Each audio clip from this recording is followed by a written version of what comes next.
Break.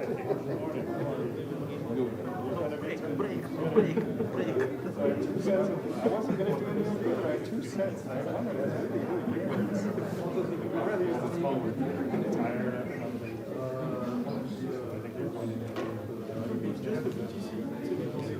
Yeah, because that broke the ça arrive plus haut. So I don't see any communication from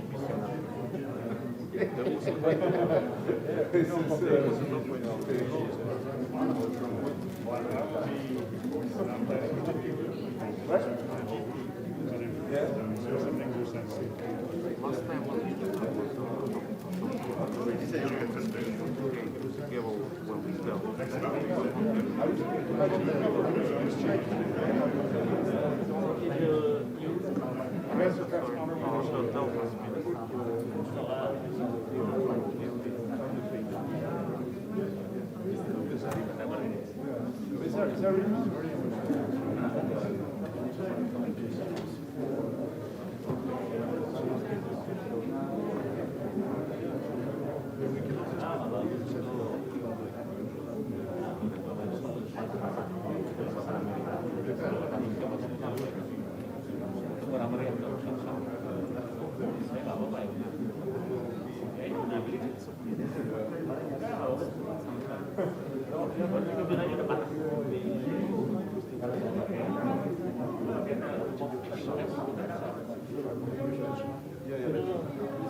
Скотта я видел, да.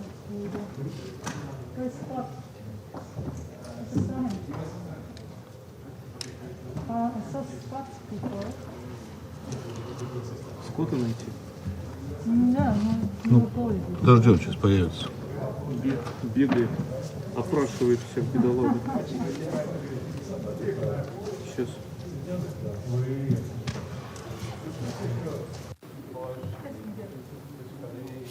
Les USJ, ils devraient être là aussi. Il y a ma place, il y a même des cartes. Oh, we're still waiting for you. Thank you.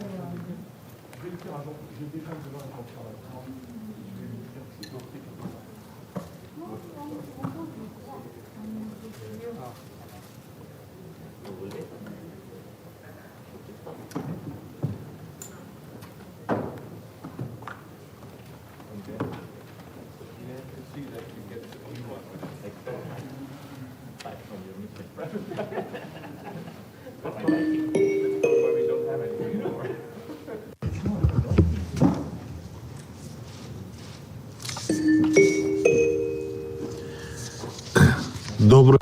Good morning. The 8,768th meeting of the Security Council is called to order. The provisional agenda for today's meeting is the question concerning Haiti. The agenda is adopted. The Security Council will now begin its consideration of item 2 of the agenda. Members of the Council have before them document S 2020-1011, the text of a draft resolution submitted by the United States of America. I wish to draw the attention of Council members to document S 2020-944, the report of the Secretary General on the United Nations Integrated Office in Haiti. The Council is ready to proceed to the vote on the draft resolution before it. I shall put the draft resolution to the vote now. Will those in favor of the draft resolution contained in document S/2020/1011 please raise their hand?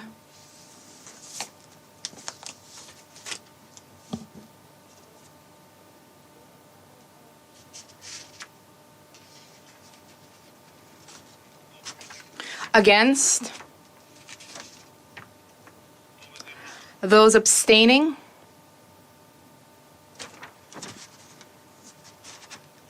The result of the voting is as follows: 13 votes in favor, no votes against, 2 abstentions. The draft resolution has been adopted as Resolution 2547. I now give the floor to those members of the Security Council who wish to deliver statements after the vote. I give the floor to the representative of the Dominican Republic.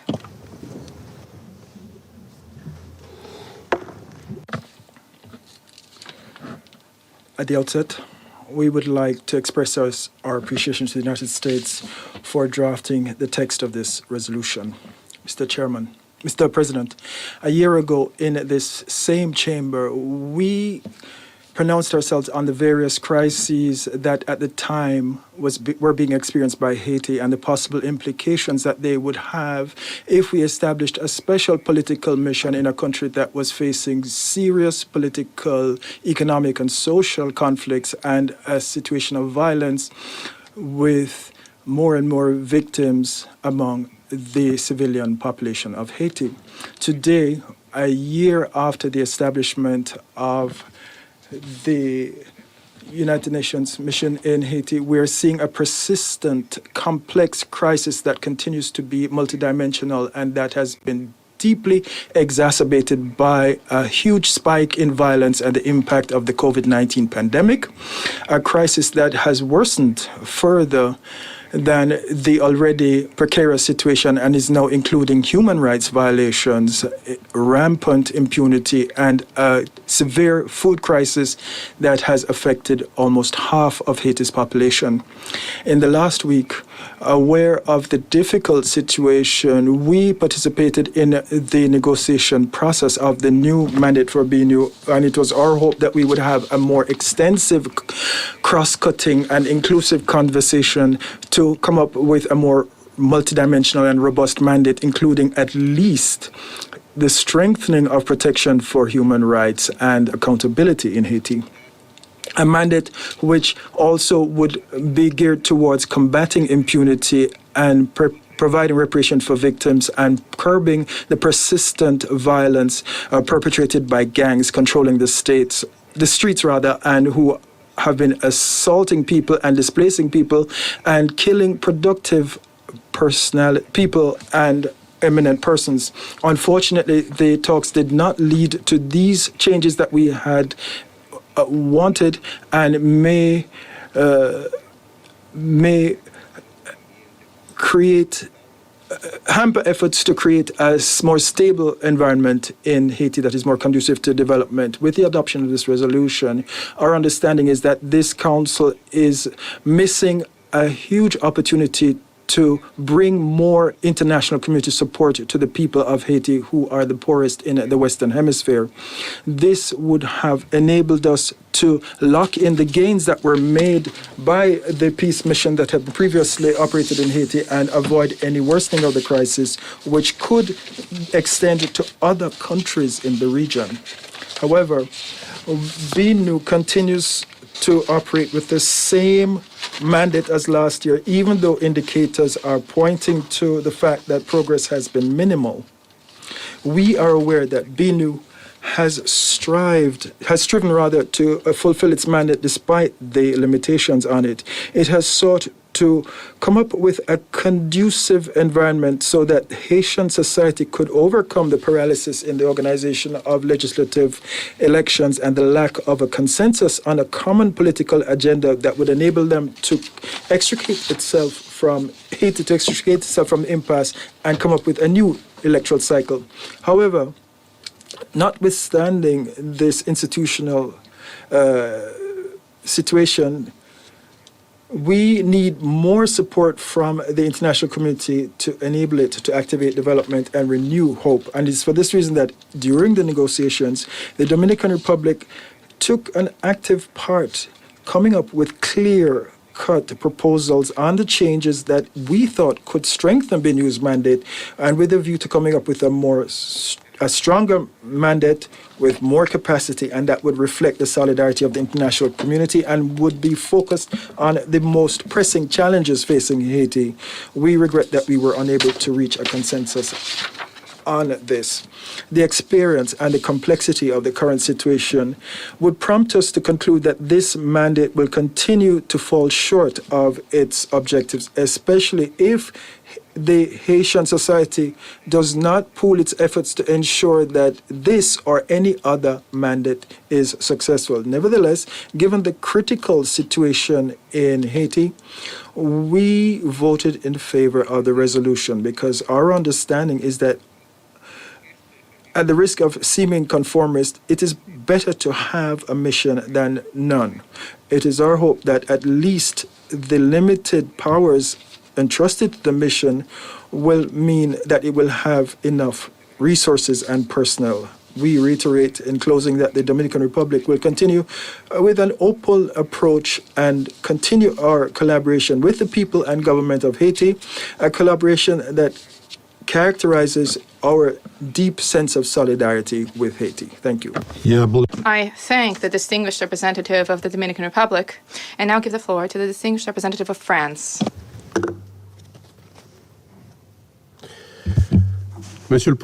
Sir, France welcomes the adoption of Resolution 2547. The efforts undertaken by the United Nations Integrated Office in Haiti, these efforts in support of political dialogue as well as for governance and reinforcement of rule of law is of vital importance. This should be continued, and we welcome the renewal of the mandate for a period of 1 year. We welcome the fact that the resolution recalls the urgent need to engage in nationwide dialogue, bringing in all Haitian stakeholders in order to facilitate the conduct of free, regular, transparent elections. Mr. President, we would call upon the Haitian government to redouble efforts in order to undertake the necessary reforms. First of all, in terms of justice and the fight against impunity. At a time when the country has been beset by an uptick in violence, it is indispensable for the Haitian state to provide for safety and security for its citizens and to ensure that the perpetrators of such violence be held accountable for their actions. Second, the credibility of Haitian institutions is significantly undermined by instances of corruption. Civil society has for years been calling for transparency. The fight against corruption needs to be a top priority for the political establishment in Haiti, and the Haitian authorities should provide guarantees vis-a-vis the proper use of international funding which is granted to them. Mr. President, the adoption of this resolution reflects the fact that the international community remains vigilant vis-a-vis the situation in Haiti. This is of vital importance, and France will continue to strive to achieve this alongside our partners. Thank you. I thank the distinguished representative of France, and I now give the floor to the distinguished representative of China.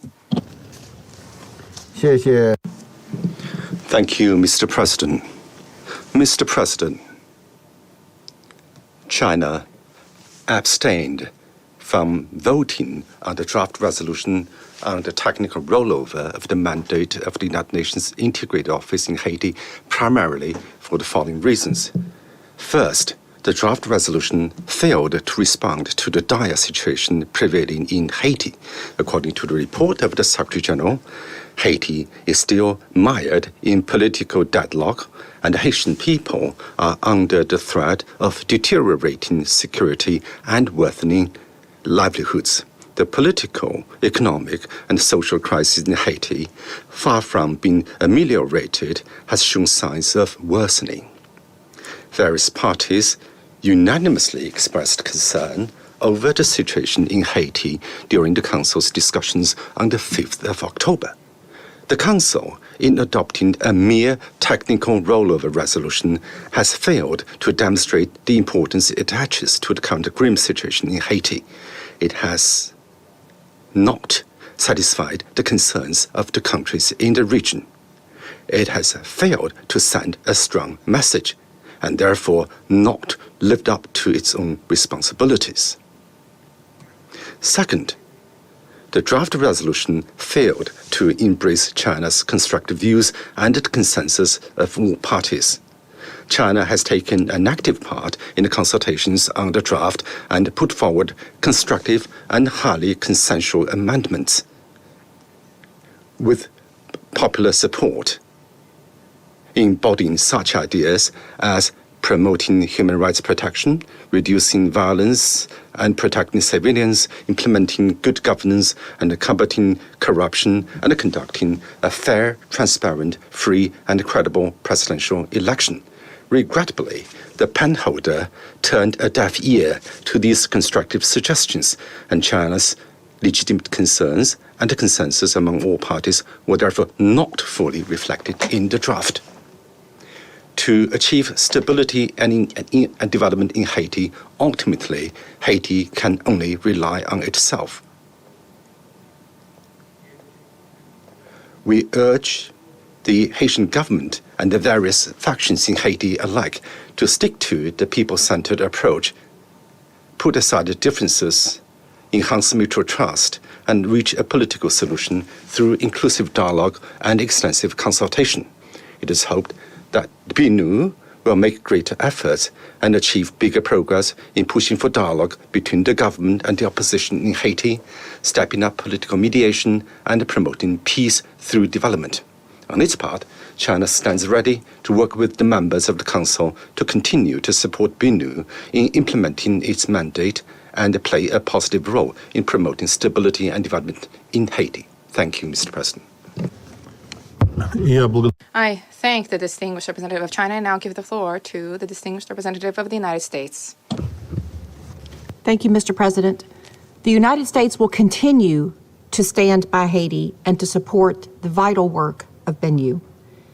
This resolution ensures the UN has the mandate that it needs to continue its critical efforts to support democratic institutions, strengthen the rule of law, promote stability, and to protect human rights in Haiti in partnership with the United States, Haiti's neighbors, the core group, and the international community. The mandate also reiterates the urgent need for national dialogue to address long-standing drivers of instability and to conduct long overdue legislative elections as soon as feasible. A well-functioning democracy requires all branches of government, including the legislative branch, to play their roles. We welcome the renewal, and we will continue to demand progress from Haiti's political actors in resolving these long-standing challenges. Thank you. Я благодарю уважаемого. I thank the distinguished representative of the United States, and now I shall deliver a statement in my capacity as the representative of the Russian Federation. The Russian Federation abstained during the vote on the draft resolution on the extension of the mandate of the United Nations Integrated Office in Haiti. We value the efforts of the sponsors to include in the document important elements on the role of the Parliament and the need for national dialogue to surmount problems besetting the country and to conduct elections. At the same time, I regret the fact that in discussions, not far from all concerns of members of the Council were taken into account. For example, the document fails to mention the most serious problems with violence vis-à-vis civilians, encroachment on human rights, and corruption. Nor does it contain a mention of the need to respect the country's constitution in the adoption of momentous decisions. It is a great pity that the artificially short timelines prevented the agreement being reached on what is necessary under present conditions, a substantive document that would go beyond the framework of a mere technical resolution. This is all the more lamentable, given that under such difficult conditions in the country, it is exceedingly important to send a united message from the Security Council in support of national dialogue on the basis of the constitutional process. Port-au-Prince needs responsible international assistance. For this reason, the main goal of the mission, in our view, is to help facilitate nationwide discussions to end the deadlock and to address the situation on the basis of current legislation. We stand ready to provide all necessary assistance to the Haitian people so that the fruit of the efforts of the Security Council will be a genuine normalization of the situation in Haiti, strengthen sovereignty and self-sufficiency for the country. А сейчас And I now take up my duties once again as the president of the Security Council. The list of speakers is exhausted and the meeting stands adjourned.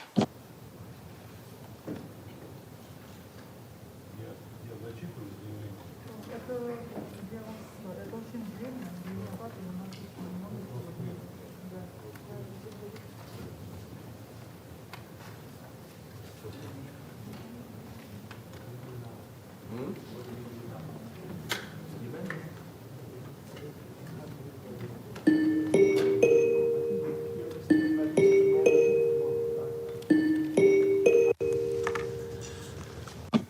The 8,769th meeting of the Security Council is called to order. The provisional agenda for today's meeting is the situation in Mali. The agenda is adopted. The Security Council will now begin its consideration of item 2 of the agenda. The Council has before it the text of a statement by the President on behalf of the Council on the subject of today's meeting. I thank the Council members for their valuable contributions to the statement. In accordance with the understanding reached among the members of the Security Council, I shall take it that members of the Council agree to the statement, which will be issued as document of the Security Council under the symbol S/PRST/2020/10. There are no more names inscribed on the list of speakers. The meeting is adjourned.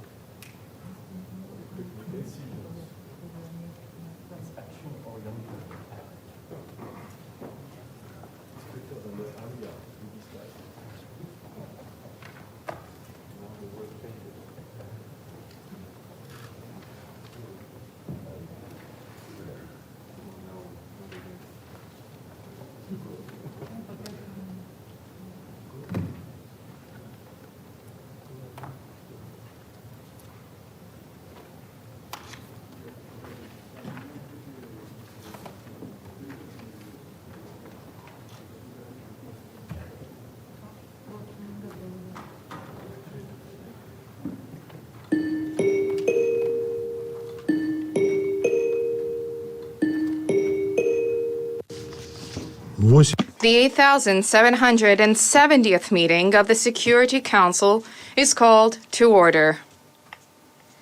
The provisional agenda for today's meeting is the situation in the Middle East. The agenda is adopted. In accordance with Rule 37 of the Council's Provisional Rules of Procedure, I invite the representative of Yemen to participate in this meeting. It is so decided. In accordance with Rule 39 of the Council's Provisional Rules of Procedure, I invite the following briefers to participate in this meeting: Mr. Martin Griffiths, Special Envoy of the Secretary General for Yemen, and Mr. Mark Lowcock, the Under-Secretary General for Humanitarian Affairs and Emergency Relief Coordinator. It is so decided. The Security Council will now begin its consideration of item 2 of the agenda. And I now give the floor to Mr. Martin Griffiths. Mr. President, thank you very much indeed. Thank you for this opportunity. And I'd like to start by an unusual comment saying we have some good news in Yemen today. And as you probably know, since this morning, the skies of Yemen have seen what I like to refer to as an airlift of hope. The parties have started releasing prisoners and detainees after the agreement they reached on the 27th of September in Switzerland. And this process will lead to the release of over 1,000 individuals, all returning to their families. This will bring immense relief and comfort to all those families who waited so long to be reunited, as well as to other families, close relations, friends, and members of their communities. This is an extraordinary number to be released during the conduct of hostilities. And indeed, I understand that it is the largest such operation of its kind in the history of the conflict in Yemen. As you might imagine, I am personally very grateful to the International Committee of the Red Cross and their President, Peter Maurer, for working with us to reach this agreement, and in addition for so diligently and expeditiously working on the implementation of the agreement, itself a densely complicated task. I want to thank the Swiss government for hosting the meeting to which I have referred in a supportive environment, especially at a time when face-to-face meetings are so difficult to organise. I would also like to take this opportunity, unusually, Mr. President, to congratulate my deputy, Mr. Moin Schreim, for his persistence and his mediation in reaching this agreement.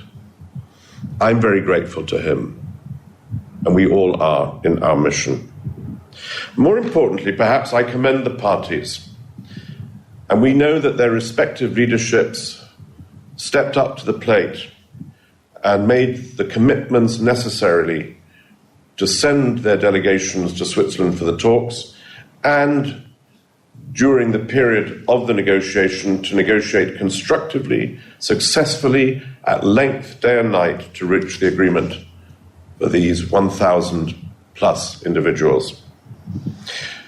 Of course, Mr. President, this prisoners' agreement does not include many thousands more of Yemenis detained during the course of this conflict. And it is therefore our obligation and the obligation of the parties to convene very soon to discuss further releases in line with the commitment that they made in Stockholm in December 2018 to release all conflict-related prisoners and detainees. Indeed, the first time I met President Hadi, this was the first topic that he raised with me, the need for all prisoners to be released.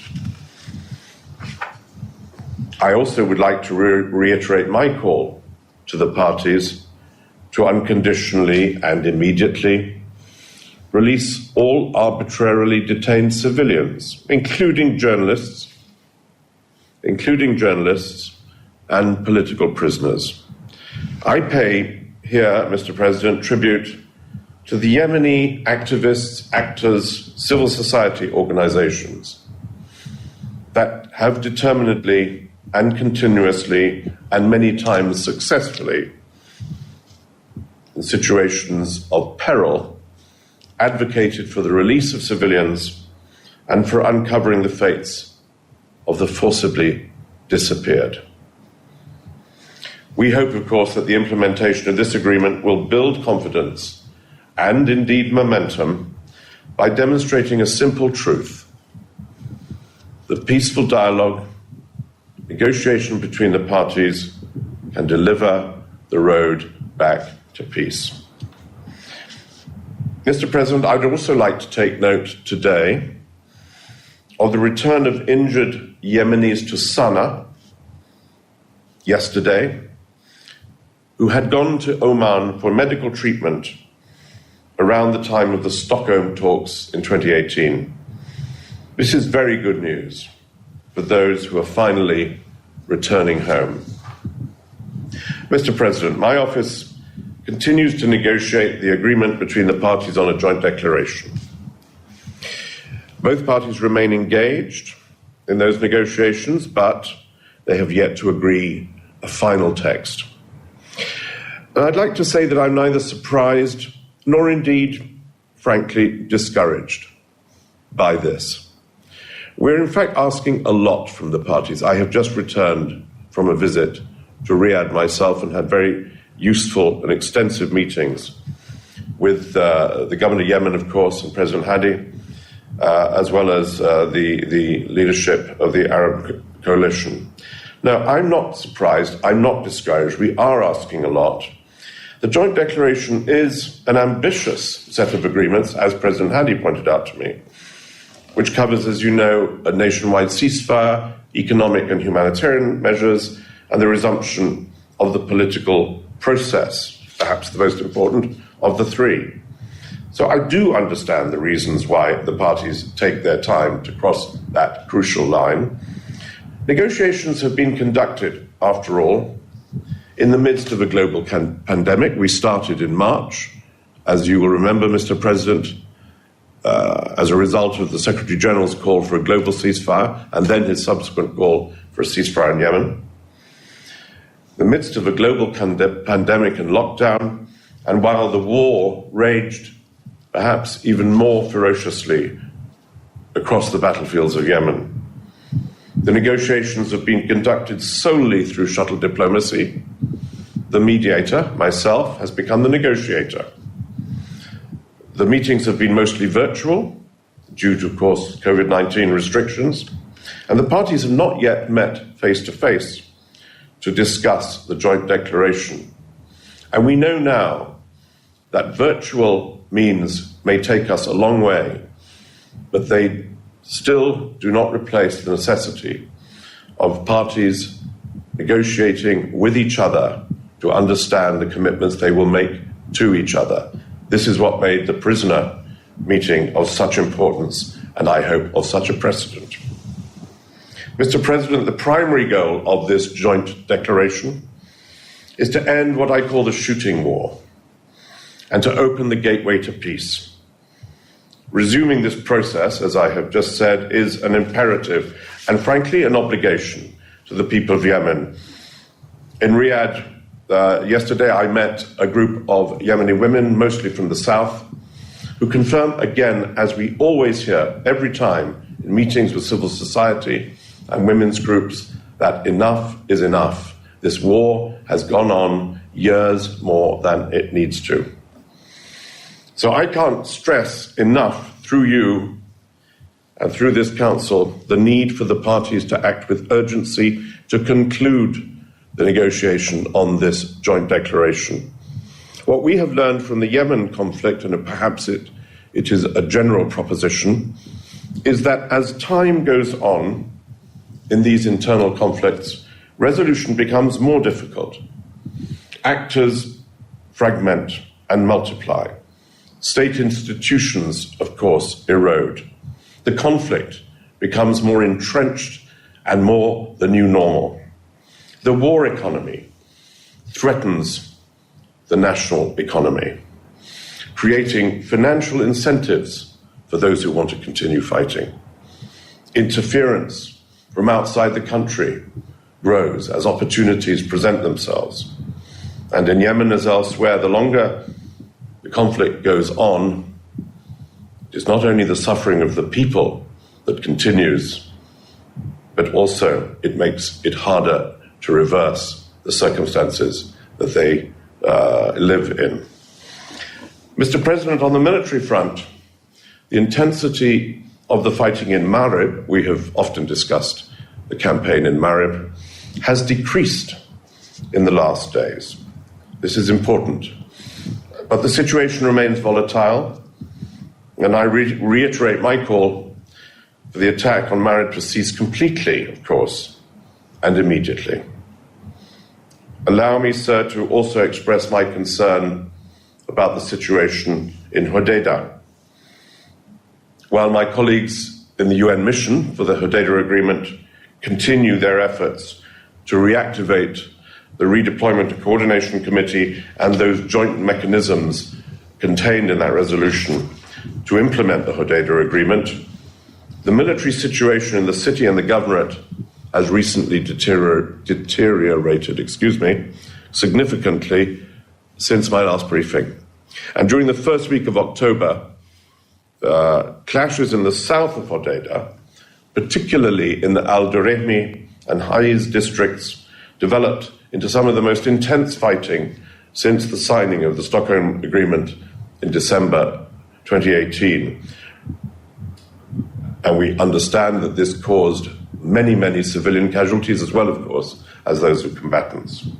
The mission, and indeed I, in their support, have engaged extensively with both sides, issued public calls to stop the fighting. And following this, the situation now seems tense but calm. I hope the parties will sustain this calm and avoid putting the local population at further risk, as well as threatening the validity and continuation of that Hodeidah Agreement. Mr. President, I want to comment today on the situation in Taiz, a historic place in Yemen, as you know, that has experienced far too much suffering. It has been a battlefield these many years, and the people living there have lived in that war zone all this time. A solution is, of course, desperately needed for Yemen, but a solution is also needed to unlock the impasse between the various forces, and there are a number of them in Taiz. This solution, such a solution, should bring together all stakeholders, including, particularly there, but not only there, civil society and women's groups famously active in Taiz, to contribute to reconciliation, to cross-line efforts, to protecting schools, to allowing workers to go to work, and trade to take at least a small part of the life of those communities, and thus to alleviating the suffering. This is of great importance. I want to turn, Mr. President, to two other issues that require urgent action to prevent even more widespread suffering in Yemen. And I know, as we will hear from Mark, about the fuel shortages in Ansarallah-controlled areas are having evidently detrimental impacts on the civilian population. Prices are rising, vital services are being affected. The government of Yemen has just in the last day or so cleared a number of fuel ships to enter Hodeidah this week, and that's a positive step. But a mutually agreed solution is needed. And we have been working with the parties for months, frankly, to agree a set of arrangements which will ensure the uninterrupted flow of fuel into and around Ansar Allah-controlled areas, to allow essentially the flow of humanitarian assistance by that reference to the people who need it. And of course, I urge the parties to please engage with me on the current proposals in front of them to make this happen. Second, with respect to the Safa oil tanker, I acknowledge the positive public message from Sana'a on this matter. in the recent days. Thank you. I won't repeat what Mark and I have said on numerous occasions to this Council about the vital importance of the United Nations through UNOPS being granted permission to assess and undertake urgent initial repairs of the tanker. We all know what's at stake. The people in Yemen know what's at stake, and it is more urgent by the day. Mr. President, 20 years ago, this Council passed Resolution 1325, the landmark resolution on women, peace and security, recognising women's contributions to peace as well as the disproportionate effects of armed conflict on women and girls. In Yemen, as in all such situations, women have worked tirelessly, mostly behind the scenes, always below the radar, to stop the war, reduce violence, release detainees, and build back peace. They do this against all odds, with a courage we can only imagine, and often under circumstances which threaten their lives, their livelihoods, and their families. So I remind, on this occasion, on this anniversary, all parties to the conflict in Yemen to take special measures, of course, to protect women and girls and human rights defenders from all kinds of violence and threats. I hope they, as we, will heed the calls of Yemeni women, the consistent calls of Yemeni women, as I said, just heard again just yesterday in Riyadh, for a just and equitable peace. Not just a peace, but for a just and equitable peace. And I call on them to strengthen the meaningful participation of women, including by ensuring at least 30% in their negotiating delegations. I remind all of us of the extraordinary record in the national dialogue in Yemen of such participation, when Yemen was an icon of female participation in national dialogues. Finally, Mr. President, I want to refer, perhaps a little bit eccentrically, to the issue of education. And I refer to it not perhaps purely as humanitarian, but as an illustration of the costs of war. And I was minded to say this to you, sir, and the Council, through reading about one particular school in Taiz, where the children risk their lives to go to school and yet go there, where they go to school where there are few, if any, materials, where the teachers, I'm sure, have rarely been paid and yet go there. And this struggle to continue an education for the next generation is remarkable. And we see it in every conflict, and we see it in Yemen. And it is a testament to the courage of Yemeni families and the plight of Yemeni children. Thank you, Mr. President.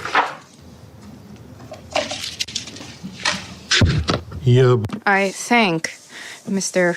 Martin Griffiths for his briefing, and now give the floor to Mr. Mark Lowcock. Thank you very much, Mr. President. While, as Martin has said, there is a shimmer of hope on the political side, experts are increasingly worried that the window to prevent famine in Yemen is closing. I'll brief you again today on 5 priority issues, but when they were acted on 2 years ago, successfully prevented: protecting civilians, humanitarian access, funding the relief operation, supporting the economy, and progress towards peace. First, protection of civilians. Since we last briefed you, we have seen a further escalation of conflict. There are now 47 active front lines across Yemen, the most ever recorded. Over several recent weeks, the heaviest clashes have occurred in Hodeidah, Marib, and Al Jawf. And in September, civilian casualties reached the highest levels recorded this year. As Martin alluded to, in recent days, hostilities have subsided a little bit, but it's not enough. Around 1 million people who are displaced are sheltering in and around Marib city, a major confrontation there, as we've said before, would be disastrous. Escalating violence in Hudaida is also very worrying. Hudaida port, of course, remains the lifeline for northern Yemen, and anything jeopardizing its smooth and continuous functioning would put the lives of millions of people at risk. Violence also continues to force people from their homes. Nearly 150,000 people have fled this year, most of them in Marib. The International Organization for Migration estimates that 80% of people displaced in the last 2 months have had to move into already overcrowded shelters. And civilian infrastructure, which is critical, is still coming under attack. Just yesterday, a civilian was killed and 7 injured when a local market in Marib was hit by missiles. On 11 October in Taiz, artillery shells struck a school, killing a child and injuring others. And despite Yemen's hunger crisis, farms are attacked with alarming regularity. The Norwegian Refugee Council estimates that airstrikes and shelling have hit farms more than 900 times since 2018. That's about once every day. So I repeat, Yemen needs a nationwide ceasefire, one that covers Marib, Hudaida, and everywhere else. And that's been our message for many months. All parties must take constant care to spare civilians and civilian objects throughout military operations. There should be accountability for violations. We welcome the recent mandate renewal of the group of eminent experts, which was established by the Human Rights Council to document violations and promote greater accountability. Mr. President, the second point is unimpeded humanitarian access. In the south, frontline humanitarian staff continue to face challenges due to insecurity, including harassment by armed groups. Discussions with the government of Yemen to streamline bureaucratic processes to approve aid projects are still continuing, as they've done for the last 6 months. We hope a resolution can be expedited.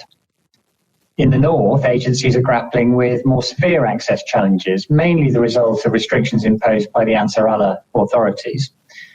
Since my last briefing, they have taken concrete steps to reopen Sanaa Airport to humanitarian flights, which is welcome. That means aid personnel and cargo should again be able to come in and out of northern Yemen. Reopening the airport has also enabled the return home on 4 October of 29 Yemeni patients and their carers who had travelled to Jordan for medical treatment using the air bridge established and facilitated by the World Health Organization. More broadly, donors and agencies continue to engage with the Ansar Allah authorities with the aim of improving the operating environment for humanitarian agencies. More progress is needed there. The European Union and the government of Sweden will convene senior officials in November to take stock of developments on this and to look to the future. On a separate note, as Martin touched on, we continue to speak to the Ansar Allah authorities about the Safa tanker. The discussions have accelerated in recent weeks, and as he indicated, we hope to receive formal written approval in the coming days for the UN mission to conduct a comprehensive assessment of the vessel and to undertake initial repairs. Mr. President, the third point is funding for the humanitarian operation. Since my last briefing, funding for the Yemen Humanitarian Response Plan has increased from 30% to 42%. That is obviously to be welcomed. But this time last year, the response plan was 65% funded. Funding shortages still mean that more key programs are at risk of shutting down. Just last week, the Food and Agriculture Organization was forced to close a livestock vaccination program that was serving 3 million rural families. Aid agencies are now reaching only about 9 million people a month in Yemen. That's down from more than 13 million at the start of the year. What is to be the fate of the 4 million we no longer have the money to help? I said earlier that the window to prevent famine in Yemen is closing. Increasing support for the response plan, starting with fulfilling unpaid pledges, but also increasing support back to last year's levels, is the fastest way to help. Mr. President, the fourth point is Yemen's economy, which remains a key determinant in the risk of famine. Commercial food imports have remained largely stable in recent months, with more than 380,000 metric tons entering Hodeidah and Salif in September. But the cost of food and other basic goods means they are out of reach for millions of families. Fuel shortages also persist in the north. They're driving up the price of fuel, which in turn is exacerbating humanitarian needs. Only 20,000 metric tons of commercial fuel entered Hodeidah in September. That's the third lowest figure ever recorded, and 76% less than in August. Currently, 20 commercial fuel ships are waiting to enter the port and discharge the equivalent of 3 months of imports. The government is blocking their entry due to an ongoing dispute with the Ansar Allah authorities over the management of import revenues.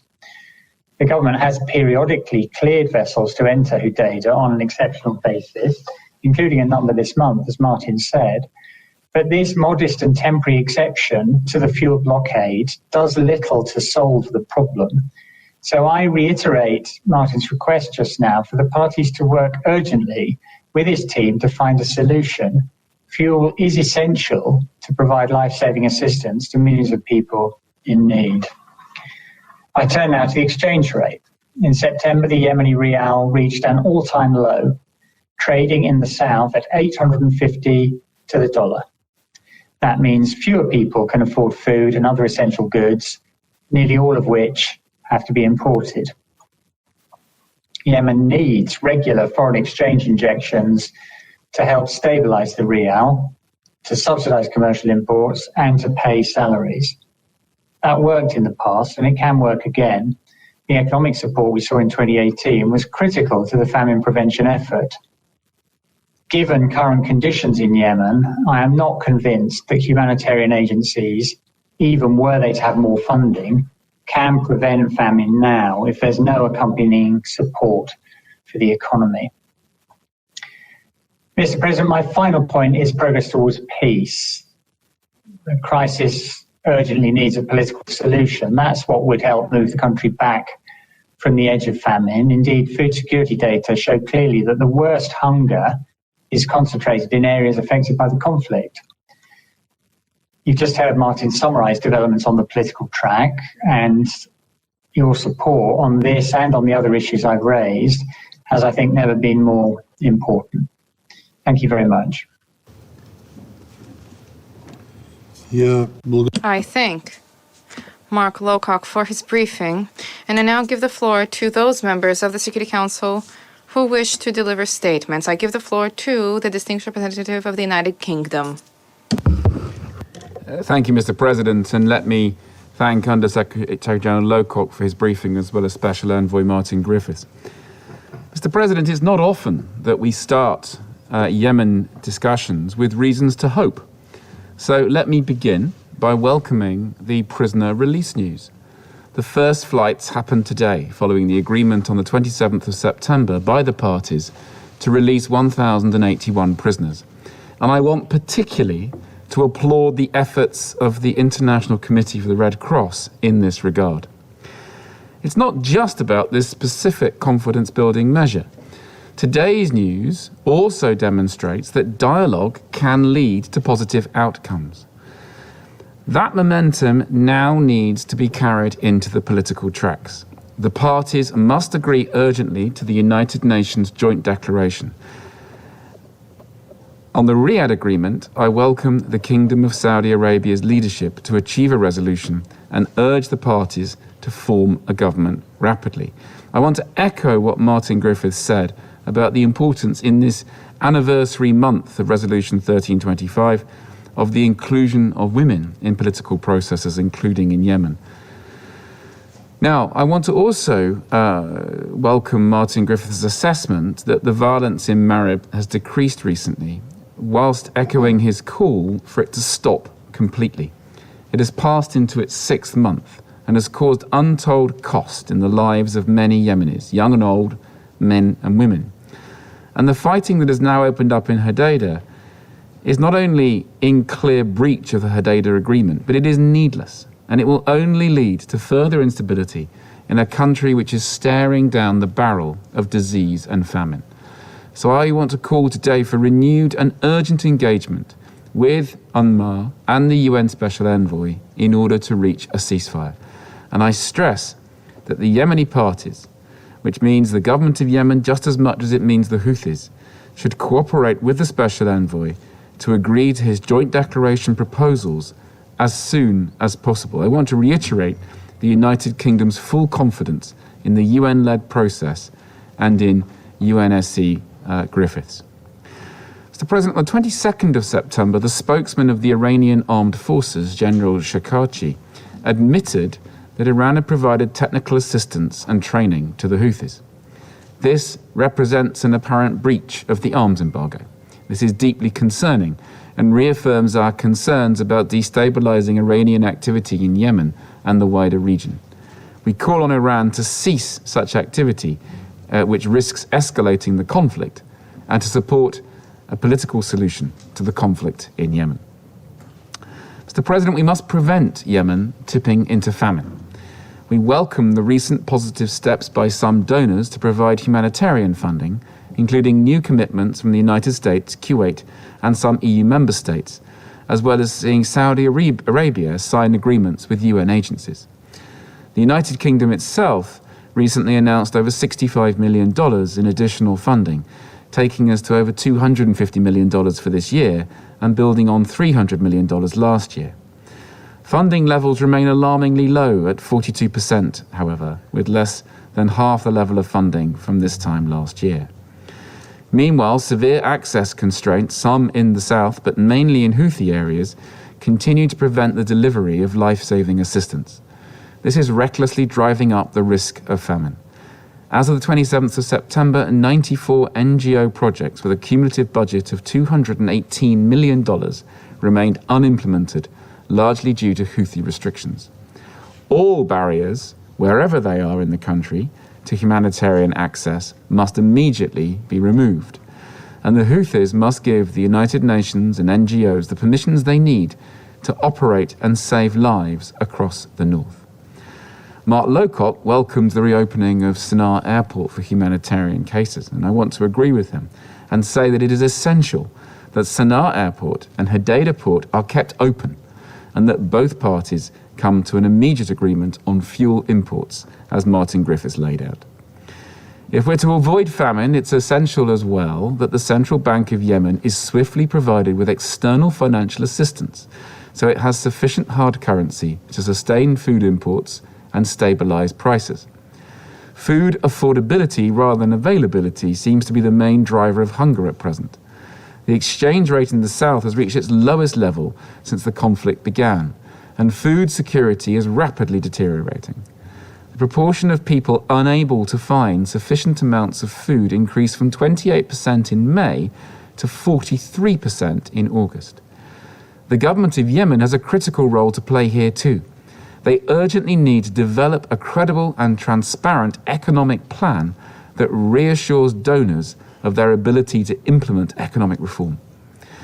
Finally, Mr. President, I want to welcome the tentative news that UNOPS and the Houthis appear to have agreed in principle to a mission to conduct an assessment and subsequent light repairs. I understand that it could take well over a month for the experts' work to be completed, and so any unnecessary delay must be avoided. I look forward to next month's briefing and hope that we will have news then that the mission is underway. And I also want to thank Germany, the Netherlands and France for joining the United Kingdom and Saudi Arabia in providing funding for the initial mission. Thank you, Mr. President. I thank the distinguished representative of the United Kingdom, and I now give the floor to the distinguished representative of Indonesia. Большое спасибо, Mr. President. Mr. President, I first of all would like to thank Special Envoy Martin Griffiths and OCHA USG Mark Lowcock for their important updates. I first of all would also like to congratulate the WFP on winning the 2020 Nobel Prize for Peace. This speaks volumes about its crucial work, including in Yemen, where it has delivered food assistance to 13 million people despite the many challenges. We also would like to applaud ICRC and the Special Envoys and his deputies' efforts to finalize arrangement for the release of 1,081 detainees as part of the important confidence-building measures and of the implementation of the Stockholm Agreement. We hope that this commitment will soon translate into more implementation. It's a good news that Martin mentioned, an airlift of hope for the families of the detainees. It's a first step, an important first step, and we hope for more to come soon. Nevertheless, the overall situation remains bleak, as Mark also alluded to, with funding being the biggest challenge for humanitarian assistance in the face of COVID-19 pandemic. It is not an easy time, indeed, and we are very much disappointed that the joint declaration has not been agreed upon. In this regard, let me highlight 3 points. First, the escalation of violence needs to stop. It is such an unfortunate that the Houthis have intensified their attacks, thereby raising the level of violence across Yemen, despite calls for the escalation by the Secretary General and Security Council Resolution 2532. This intensified fighting is particularly worrying for Marib and Hodeidah. The Special Envoy, Martin, has warned us that fighting in Marib will undermine hopes for the political process and push hundreds of IDPs movement. Furthermore, the military escalation in Hodeidah undermines the Stockholm agreements. We have consistently expressed our deepest concern over these attacks by the Houthi, including to Saudi Arabia. They pose a serious threat to regional security, and we reiterate our call for immediate de-escalation across Yemen. Parties must also comply with their obligation under international humanitarian law and fully protect both civilians and humanitarian personnel. I would like to underline the point that Mark mentioned on the unimpeded access of humanitarian workers. In our views, further restriction by anyone give a signal of not caring for the plight of the people of Yemen. The second point is an inclusive political process which is imperative. While it seems that the military approach is the preferable choice, it only brings more sufferings to the Yemenis. The Special Envoy has since April offered a choice for peace on his 3 proposals in the joint declaration. Without a doubt, only through an inclusive political solution can the crisis and conflict in Yemen be solved. The joint declaration provides the building blocks for that. In that regard, Indonesia once again urged all parties, the Houthi and the government, to agree on the joint declaration and to resume dialogues toward a comprehensive political settlement. It is not an easy task, we know, but the people of Yemen deserve a ceasefire, a holiday from violence, and long-lasting peace. It is the right things to do, and to quote Martin, enough is enough. The third point is our concern over the humanitarian situation and the risk of famine. The continued battle complicates the movement of humanitarian workers as well and will increase the number of people who need assistance. In this shrinking economy where finance has been a major challenge for humanitarian assistance, we are worried that programs may be cut down. We do hope that we have more sustainable approach to easing the humanitarian situation in Yemen, including addressing the cause of the economic crisis. We also would like to reiterate our support of the 5 urgent priorities updated by Mark, while emphasizing the importance of safe and unhindered humanitarian access. Again and again, we continue to talk about the Safar oil tankers. We understand that there are some details that require for the assessment team to repair the vessels. We hope that there should be no more hindrances to getting the UN team to start its work to avoid a potential catastrophe. In conclusion, Mr. President, the 13 million Yemenis will go hungry if they do not receive food assistance, deserve a chance of peace, and for once not to worry about food.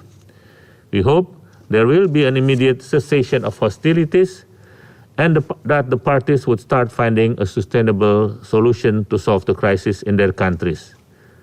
We in the Council is united in finding a solution and to see peace in Yemen. And now it is up to the peoples of Yemen and its leaders to also seek peace for future generation of Yemeni children. It takes courage and it takes compassion. I thank you, Mr. President. I thank the distinguished representative of Indonesia and now give the floor to the distinguished representative of China.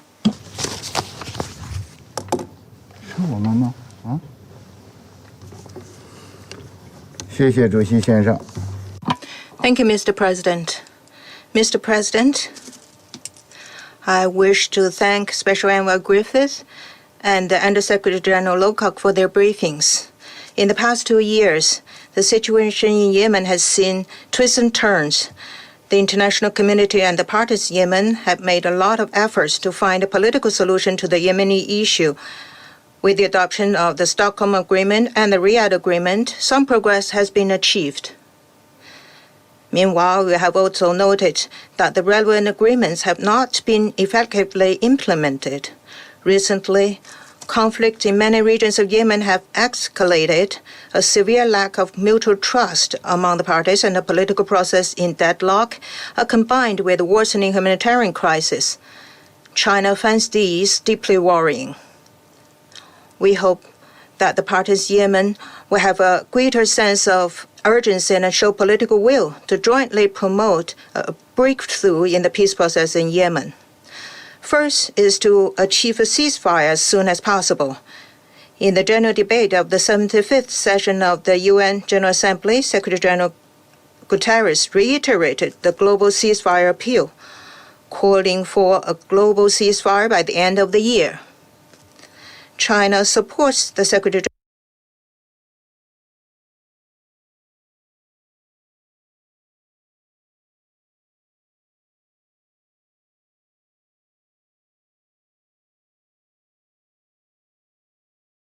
conflict situations such as Yemen and provide strong support to the work of the Secretary General and his special envoy. Both the Yemeni government and the coalition have expressed support for the Secretary General's ceasefire appeal, which deserves our recognition. We hope that all parties in Yemen will put the interests of the people and the future of the country first, respond to the people's desire for peace and stability, and immediately stop using force and return to the track of dialogue and negotiation. China is concerned over the missile and drone attacks against Saudi Arabia and the escalation of conflicts in areas such as Hodeidah.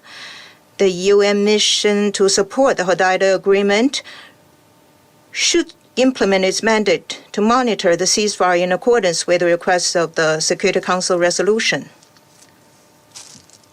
Second is to honor the political commitments. The Stockholm Agreement and the Riyadh Agreement have shown the tremendous efforts made by all the parties and therefore cannot be left as empty words. The parties to the conflict cannot always go back and forth between the battlefield and the negotiating table in a vicious circle of fighting and talking. The key is to implement the agreements reached. This is conducive to building mutual trust among the parties and also serves as the basis for new progress. Properly solving the problem in the south has a bearing on the overall situation in Yemen. China highly commends Saudi Arabia's contribution for advancing the implementation of the Riyadh Agreement and supports Saudi Arabia in continuing its important role. With the mediation of the Special Envoy and the ICRC, the Yemeni government and the Houthis recently reached an agreement on prisoner exchange. Today, we see major progress in the exchange of prisoners. China welcomes this very much and hopes that more confidence-building measures will be undertaken. Third is to strengthen regional security dialogue. A political solution to the Yemeni issue requires a favorable regional security environment. China advocates the solution of the regional issues through dialogue and consultation among the countries in the Gulf region, through building a platform for dialogue among regional countries to forge new consensus on maintaining regional peace and stability. Other countries have also put forward similar ideas. We see a consensus on the general direction and therefore should work together to turn these ideas into reality and promote the regional peace process. China encourages relevant countries in the region to use their own advantages to exert positive influence over the parties in Yemen and make contributions to the political settlement of the Yemeni issue. At the same time, Yemen's sovereignty, independence, unity, and territorial integrity must be fully respected and upheld. Fourth is to make every effort to alleviate the humanitarian crisis. Currently, more than 20 million people in Yemen are facing food security risks. At least 1 million women and 2 million children are severely malnourished. FAO and the World Food Programme have repeatedly issued famine warnings. More than 2,000 cases of COVID-19 have been confirmed in Yemen, while the actual number of infections is far greater. China urges all parties in actual control to abide by international humanitarian law, put people and their lives first, protect civilians, particularly the vulnerable groups, and provide safe and unhindered humanitarian access, including allowing the UN to conduct safety assessment and repairs of the Sulfur oil tanker as soon as possible. The international community, particularly the donor countries, should provide sufficient funding to the Yemen humanitarian response plan by honoring their pledges as soon as possible. Every effort should be made to avoid famine in Yemen, protect farmland and agricultural production facilities, maintain the operation of commercial ports, and effectively handle the locust plagues and floods. We must support the WHO in playing a leading role in fighting the pandemic and saving lives. China has always stood by the Yemeni people.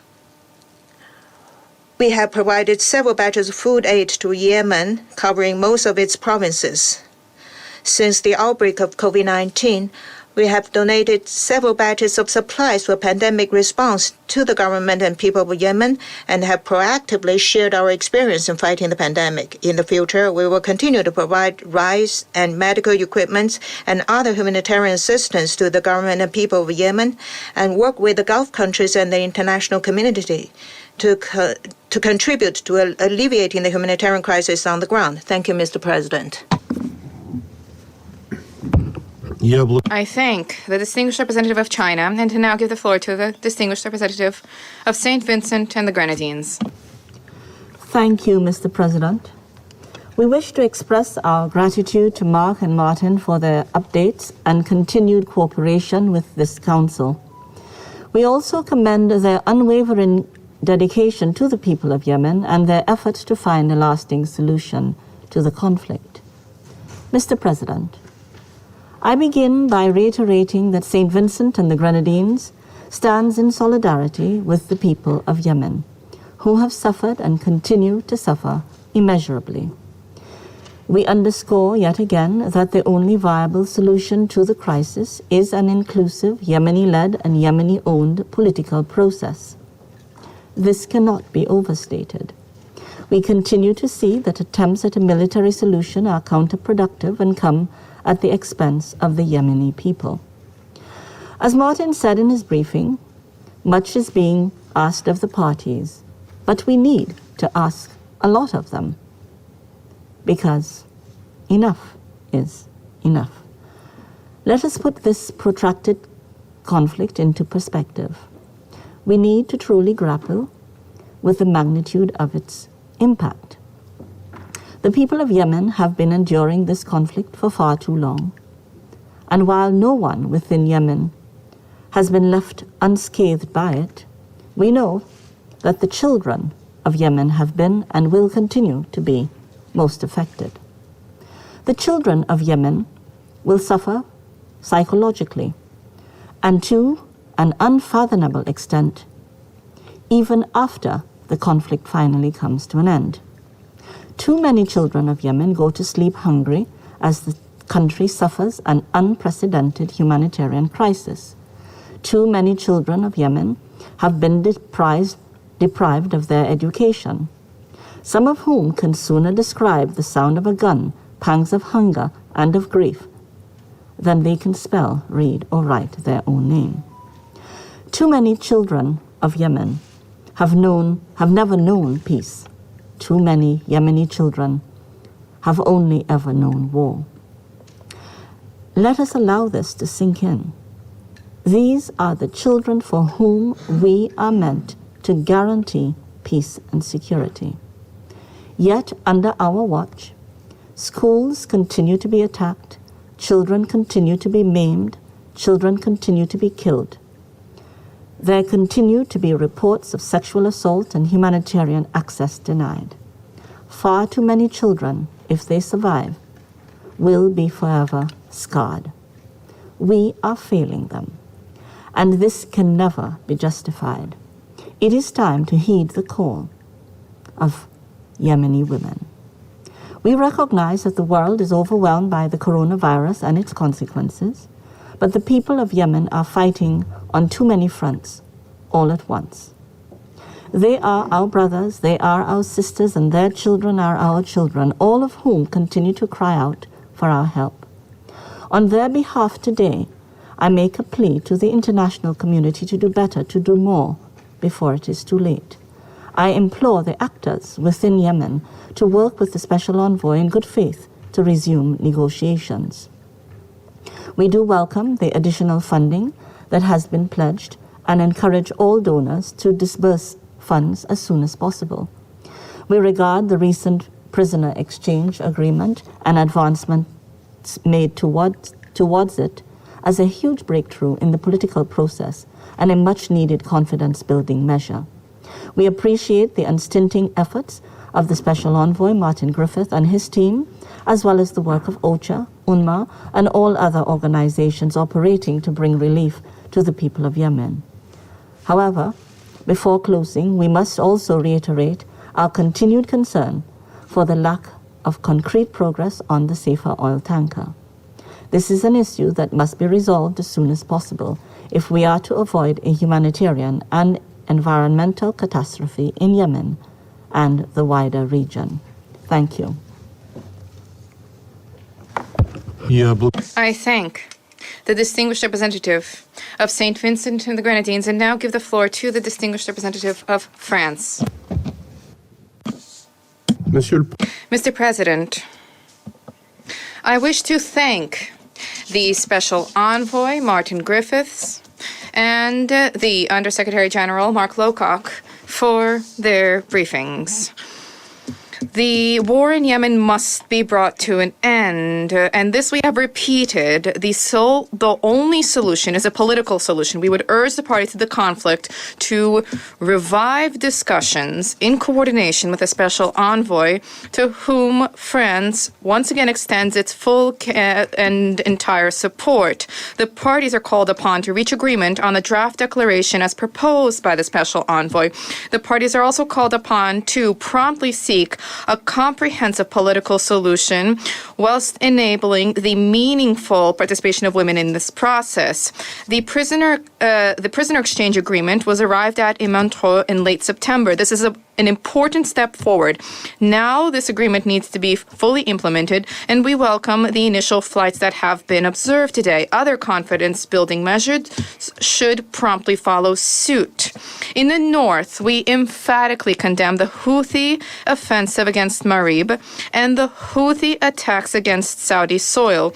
We are also very much concerned by the resumption of hostilities in Hodeidah Governorate, and this is at variance with the Stockholm agreements.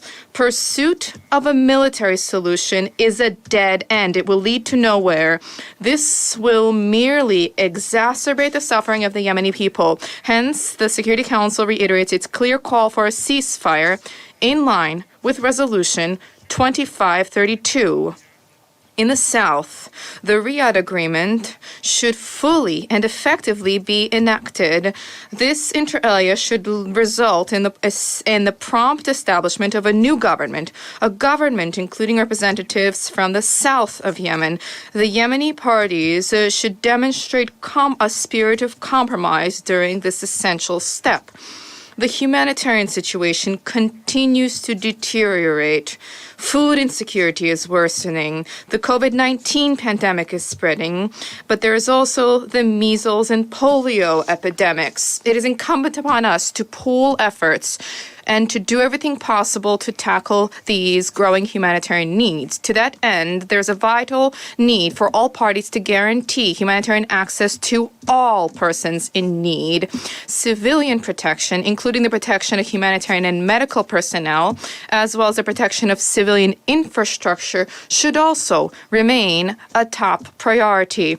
Respect for international humanitarian law is an obligation that is binding upon all. Turning lastly to the Safar tanker, there's an urgent need to act. We would once again call upon the Houthis to, without delay nor preconditions, authorize access for the United Nations mandated inspection mission to the tanker, for which France has contributed financially. France will remain fully mobilized, galvanized, and engaged to usher in peace to Yemen and to enable a regional de-escalation. Thank you, Mr. President.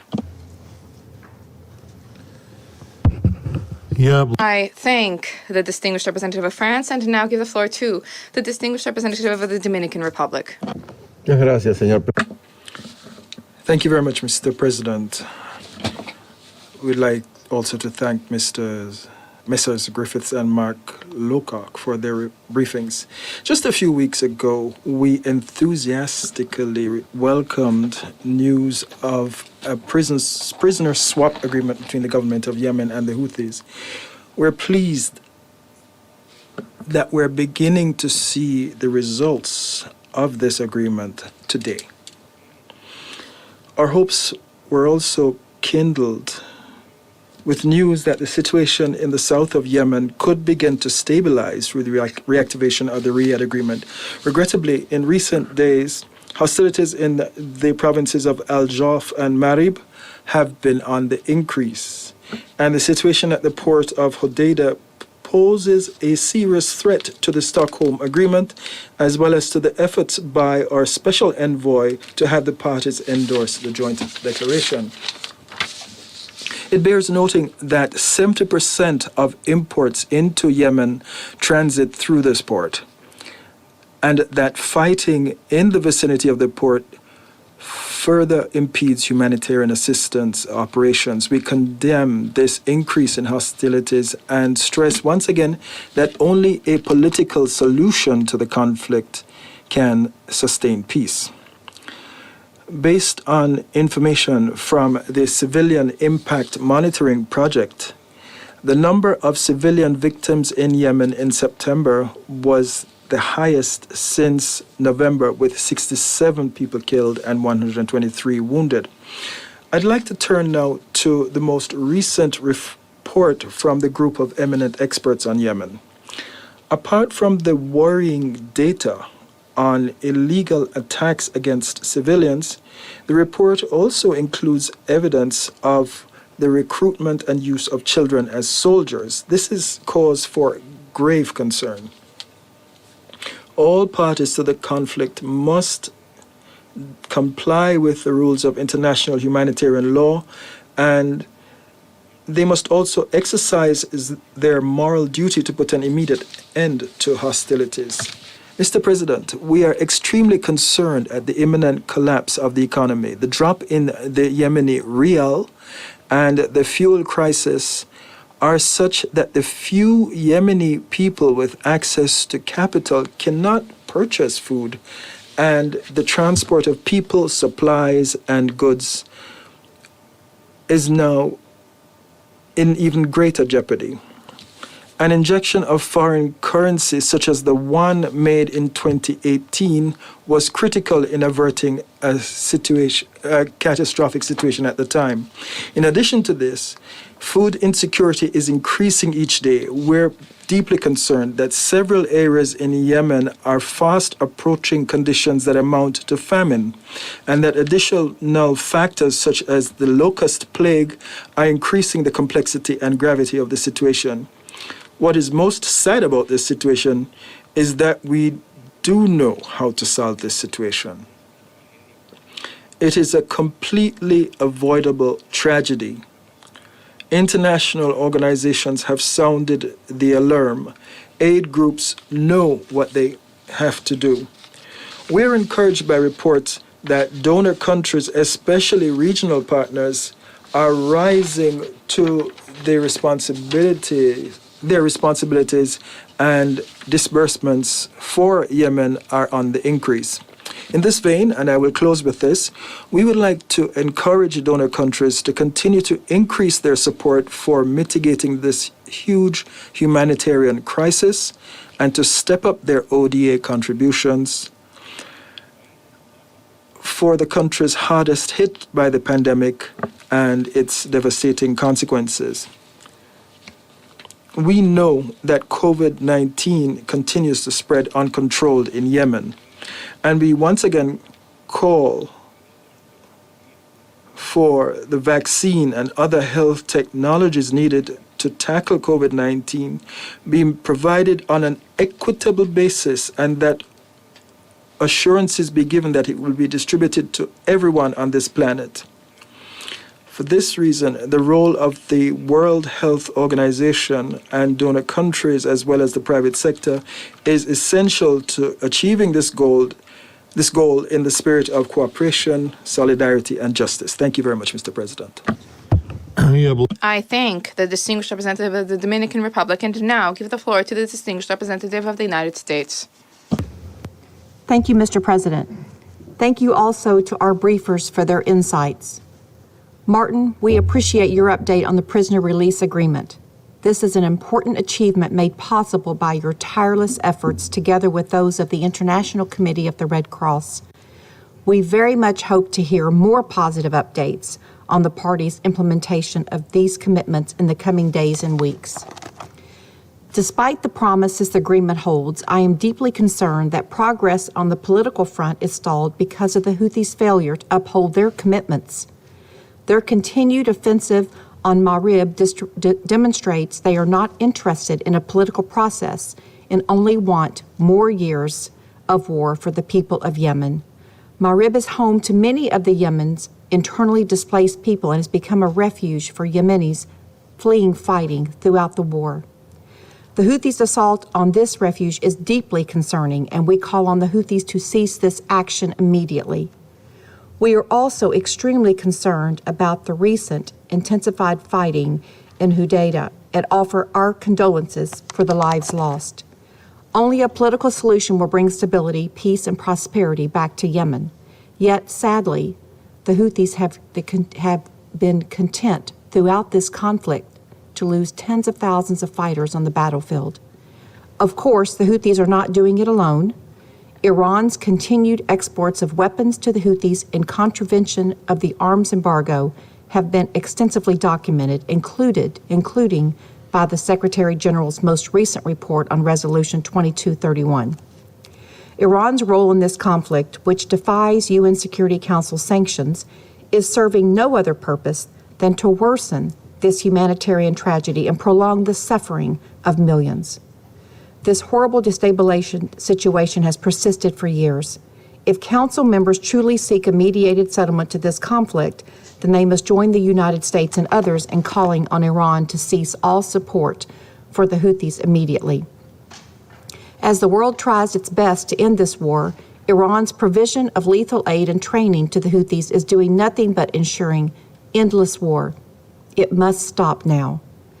I would also like to speak further about the Safar tanker, which, despite the concerted efforts of Martin and his team, continues to threaten the Red Sea and the people of Yemen with catastrophic consequences, including severely reducing the importance of commercial food and humanitarian aid, lasting environmental damage, and economic degradation. Last month, during the General Assembly's high-level week, this Council's 5 permanent members, plus Germany, Sweden, and Kuwait, called on the Houthis to urgently facilitate unconditional and safe access for UN experts to conduct an assessment and repair mission. This Council, too, has been calling on, urging, pressing, and admonishing the Houthis to do this for months. And still, the Houthis stall. They set out new demands, conditions, and obstacles for the UN experts. those who possess the expertise and resources to avoid a serious disaster.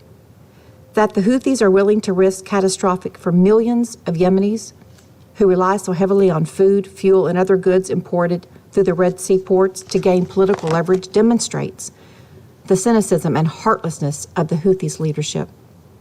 And why would anyone expect any differently, given how the Houthis continue to obstruct international humanitarian assistance to Yemenis desperate in need?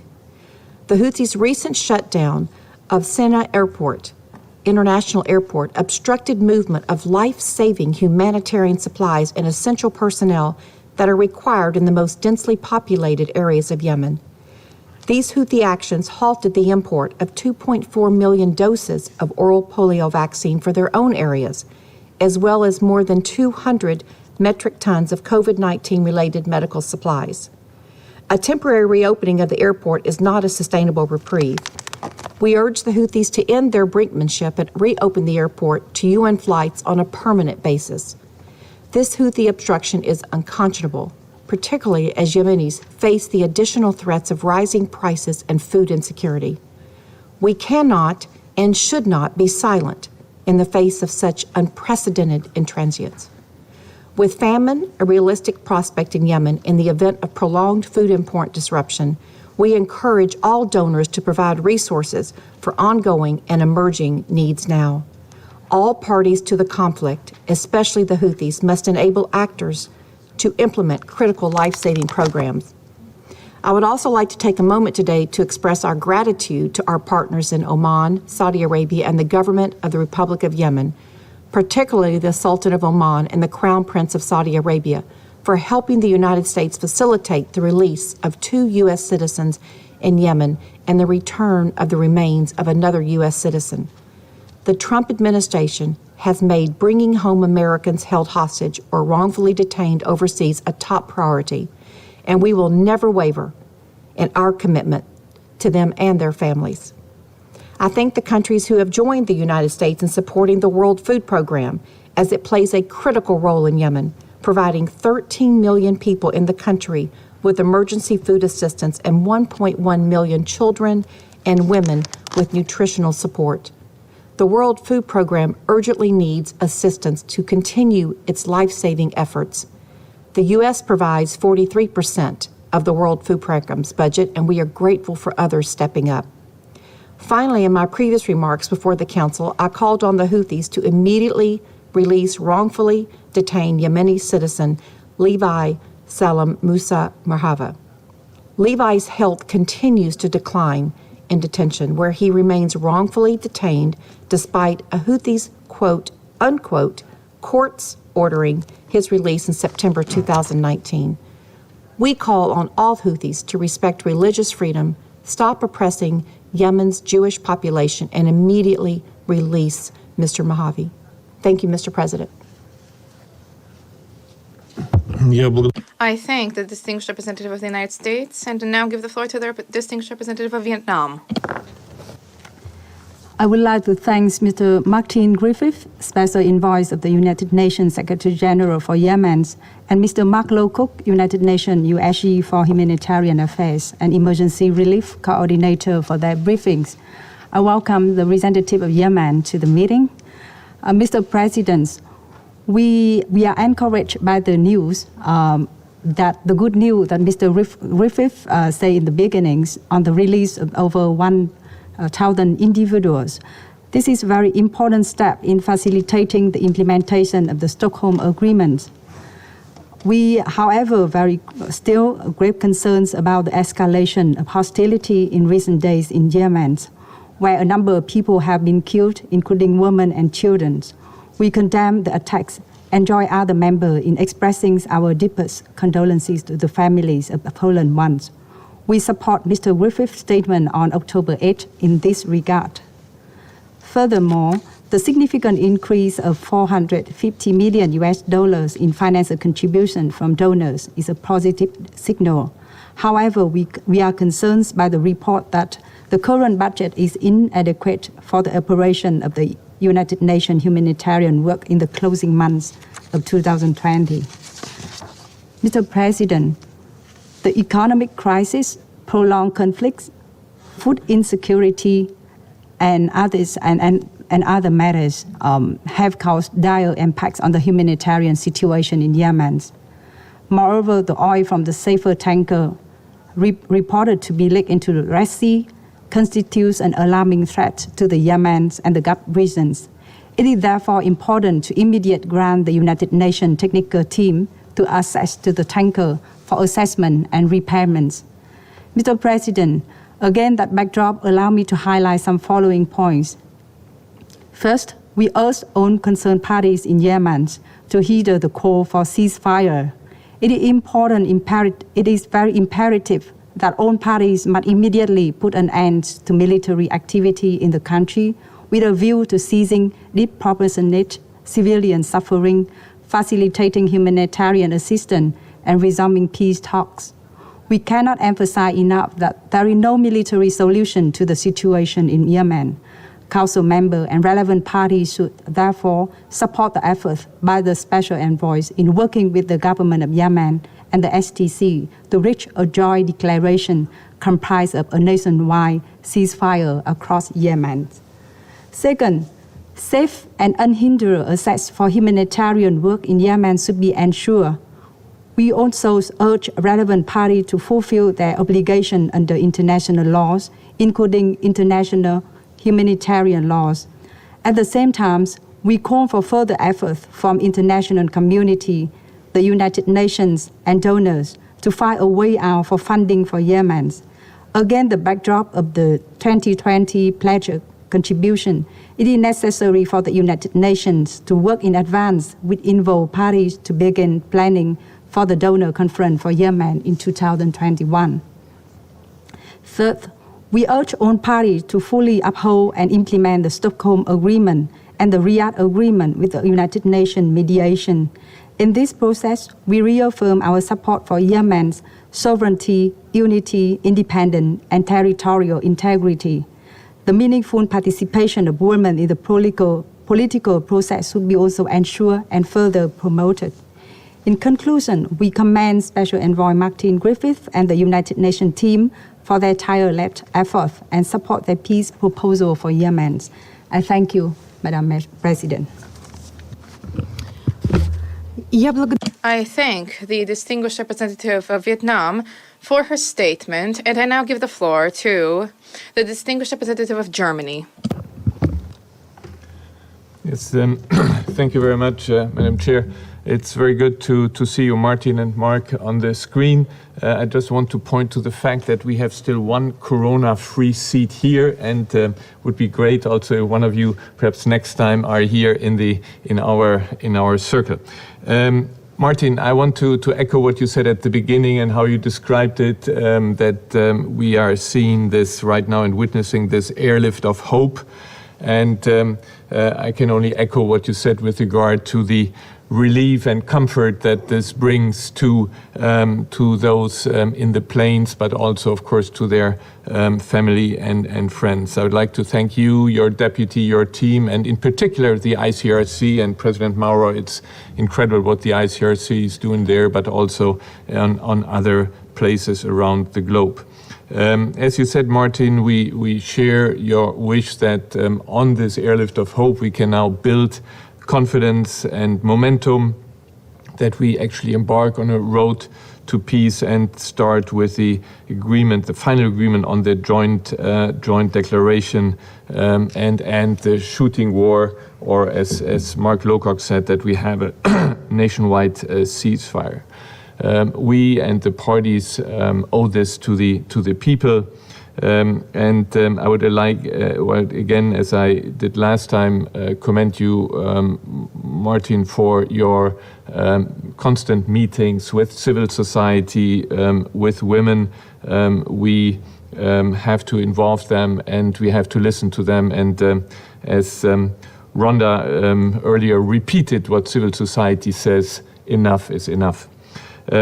So we, of course, see that in contrast of what is developing with the airlift and also what is happening in Marib. We have a deterioration of the situation in Hodeida, which is alarming. In Thais, what you mentioned. But again, on Thais, I want to support you in working with civil society and highlighting what civil society does also in terms of maintaining school and education. Women participation in all the peace talks on local or nationwide level is so important. And you mentioned yourself how much more enduring peace agreements are when women are participating. On the humanitarian situation, we are repeating ourselves, but we need to repeat it. This is the worst humanitarian situation in Yemen, is the worst of all conflicts that we are dealing with here in the Council. The people are suffering, and as Mark has highlighted, famine is looming. Your overview again was very dire. Again, as in many conflicts, we have women, we have children, marginalized people are those who are most suffering in this conflict. And some of you may remember under our presidency in July, we had as a civil society briefer Raja Al-Mazabi, the president of the Arab Humanitarian Rights Foundation, a briefer who pointed to the fate of those persons with disabilities. And she said when she left us, and I still have that in my ears, she said, pointing to us, you can do more, you can do better. And therefore I would like to plea with colleagues who are standing in the way of highlighting the dire situation of persons with disabilities in the statement that we are preparing, and I hope we'll be able to agree that we highlight the fate of the people with disabilities. On the humanitarian aid, we heard Mark Lowcock giving the figures. I'm happy that some are now paying. Also, last time around when we had it, I pointed particularly to the members of the coalition. Very happy to hear that now Saudi Arabia is contributing financially. We hope also that the United Arab Emirates will do likewise. Germany, for the Yemen humanitarian response plan, has disbursed all $150 million committed. We are, in addition, giving $100 million to the World Food Programme and UNOPS.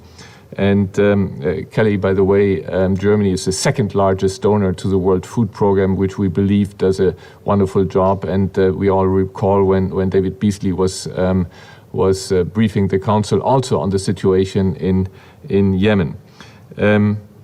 With regard to the distribution of support, I again would like to echo what others have said, what Kelly just said before.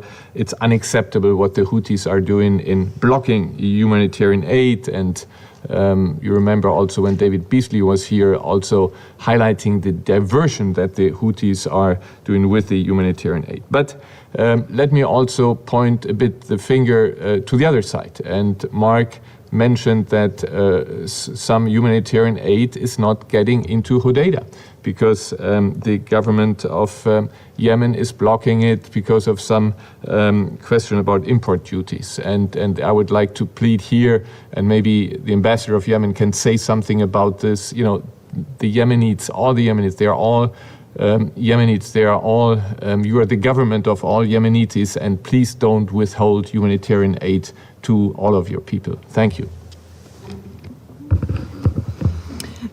I thank the distinguished representative of Germany for a statement, and I now give the floor to the distinguished representative of Niger.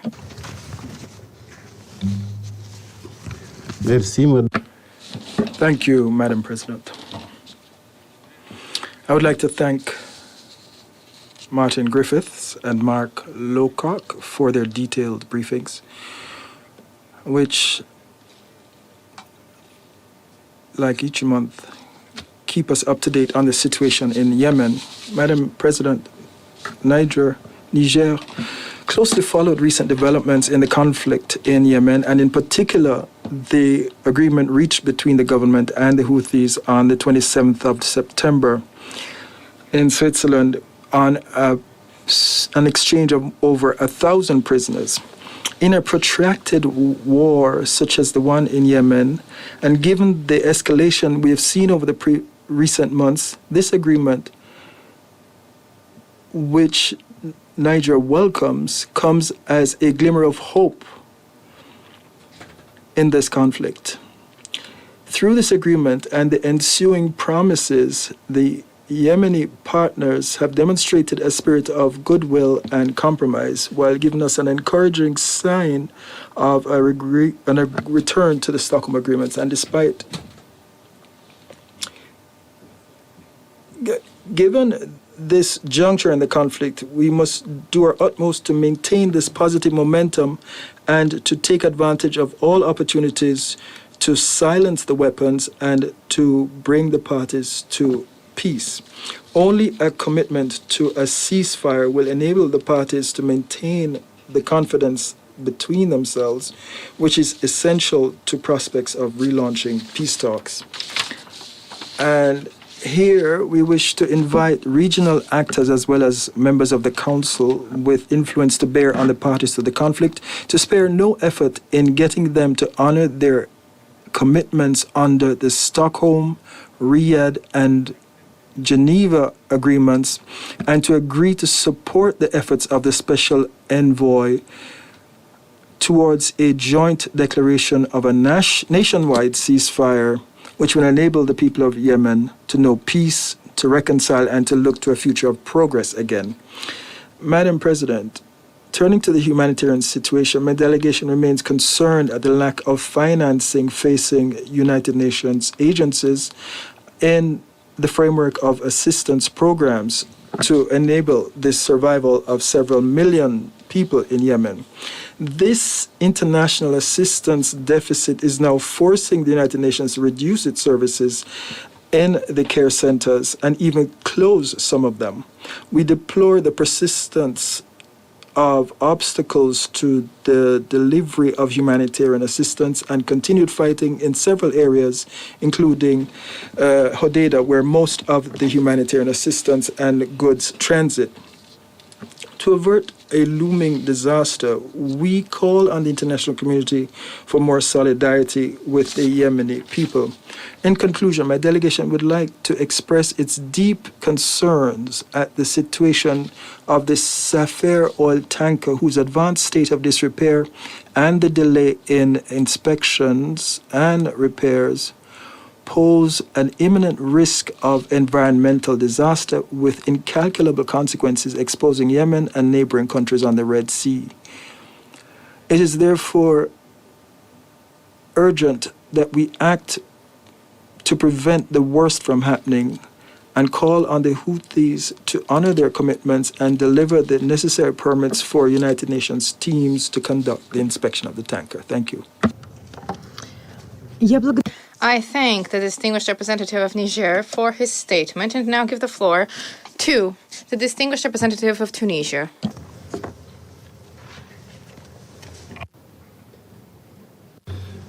شكرا السيدة الرئيسة.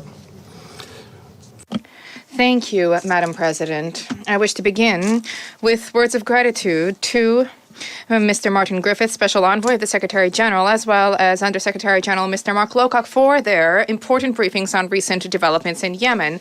We wish to reiterate our support for all efforts, the aim of which is to arrive at a political comprehensive settlement to end the crisis currently plaguing Yemen, as well as to end the suffering of the eternal Yemeni people, a solution to safeguard sovereignty, unity, and territorial integrity of the country. The years of conflict have unleashed an acute humanitarian tragedy and have resulted in the collapse of infrastructure as well as a deterioration of the socioeconomic situation and a worsening in the living conditions of the Yemeni people. This has had negative consequences for peace, security, and stability in the region. Tunisia welcomes the prisoner exchange agreement. This is an important step forward towards implementing the Stockholm Agreement. However, we emphatically condemn the military escalation in the Hodeida port. This has led to the loss of life of many civilians, including women and children. And this has also compounded the humanitarian crisis and led to a worsening of human rights violations and violations of international humanitarian law. In this regard, Tunisia reaffirms the fact that a military solution is no solution at all, and that any end to this crisis, which has been ongoing for many years in Yemen, the only solution can be arrived at through a political process based upon dialogue and peace negotiations with an embrace of the overriding interest of the Yemeni people and placing the interest of the Yemeni people above any other considerations to arrive at a political settlement under the benchmarks that have been agreed to, namely the initiative of the Gulf Cooperation Council and the implementation mechanism thereof, the results of national dialogue, as well as the relevant Security Council resolutions, including 2216. Madam President, Tunisia wishes to reiterate its support for the efforts undertaken by the Special Envoy to advance the political settlement process. And we are in agreement with the Special Envoy. The longer the crisis lasts, the more complicated it is and more difficult it is to arrive at a settlement, and the worse the Yemeni people, the worse they suffer. And for this reason, we wish to reiterate our call for the stakeholders in Yemen to respond favorably to the proposals under the joint declaration, and this in order to begin a new stage in negotiations, paving the path to a comprehensive transition agreement guaranteeing political stability and improving conditions in the country. We wish to reiterate the importance of compliance with the ceasefire and the importance of bringing an end to all hostile acts. We also reaffirm the importance of political negotiations to incorporate all stakeholders within society, all groups, and especially to ensure meaningful participation of both women and civil society representatives. Madam President, we are very concerned by the unprecedented humanitarian crisis in Yemen, specifically in the light of the suspension of humanitarian goods and the obstacles that continue to stymie the provision of humanitarian assistance. This bodes ill vis-a-vis further deterioration of the situation and greater risks to the lives of Yemeni people, especially given the ongoing COVID-19 pandemic. We call for a redoubling of international efforts in order to alleviate the suffering of the people as a result of the humanitarian crisis. This is an urgent priority. Hence, there is a need to continue to mobilize the necessary funds to address the humanitarian response in order to end the suffering of the fraternal Yemeni people. And in that vein, we commend those countries that have honored their commitments, such countries as the Kingdom of Saudi Arabia. Madam President, the Safar tanker situation requires an immediate intervention to carry out the necessary repairs. These are urgent repairs to avert a humanitarian, environmental, economic disaster that would be very dangerous and serious. We would call upon the Houthis to grant United Nations experts access to inspect the tanker and for them to take the necessary measures. To conclude,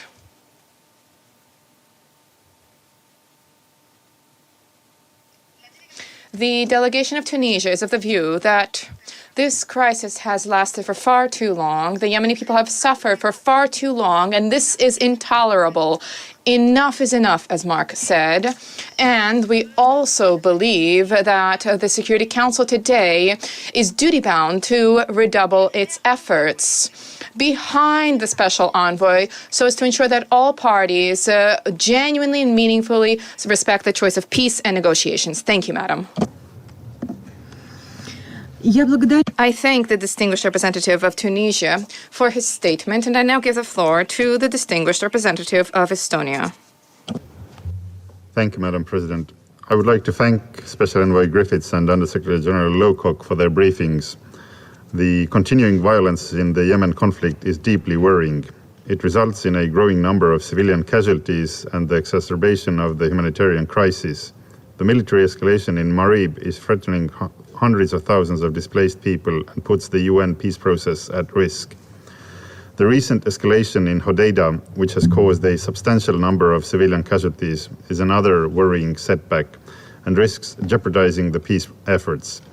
We call upon the parties to immediately stop fighting, return to the implementation of Hodeidah Agreement, and engage with UNMA's joint implementation mechanisms. It is clear that violence will only undermine the prospects of a long-term solution to the conflict. We call upon all parties to come to an immediate nationwide ceasefire and to agree to the UN proposal of a joint declaration without further delay. We fully support the efforts of Special Envoy Griffiths in mediating the negotiations. On a positive note, we welcome the agreement reached by the parties on the exchange of over 1,000 prisoners and the first swap which took place today. This is an important humanitarian and confidence-building measure and a key step in implementing the Stockholm Agreement. We also remind all parties of their responsibility to comply with their obligations under international humanitarian law and human rights law, and to ensure accountability for all violations and abuses. All parties must take the necessary measures to protect civilians, especially the vulnerable groups such as women and children. In this context, we welcome the renewal of the mandate of the group of eminent experts on Yemen. Turning to the humanitarian situation, we fully share the concerns stressed by Undersecretary General Lowcock regarding the grim situation that the Yemenis are facing, including the possible famine. The funding gaps of the humanitarian programs must be filled and Yemen's economy must be strengthened. In this regard, we welcome the organizing of the virtual high-level side event on the humanitarian situation in Yemen, which took place on 23 September. We also call for intensified efforts to find a long-term solution to ensure the import of fuel and commercial items through the ports. Lastly, we call on the Houthi authorities to finalize the agreement for allowing the UN mission to access the safer oil tanker safely and without further delay in order to prevent a large-scale catastrophe. I thank you, Madam President. Я благодарю уважаемого представителя Эстонии за его выступление и предоставляю слово уважаемому представителю Бельгии.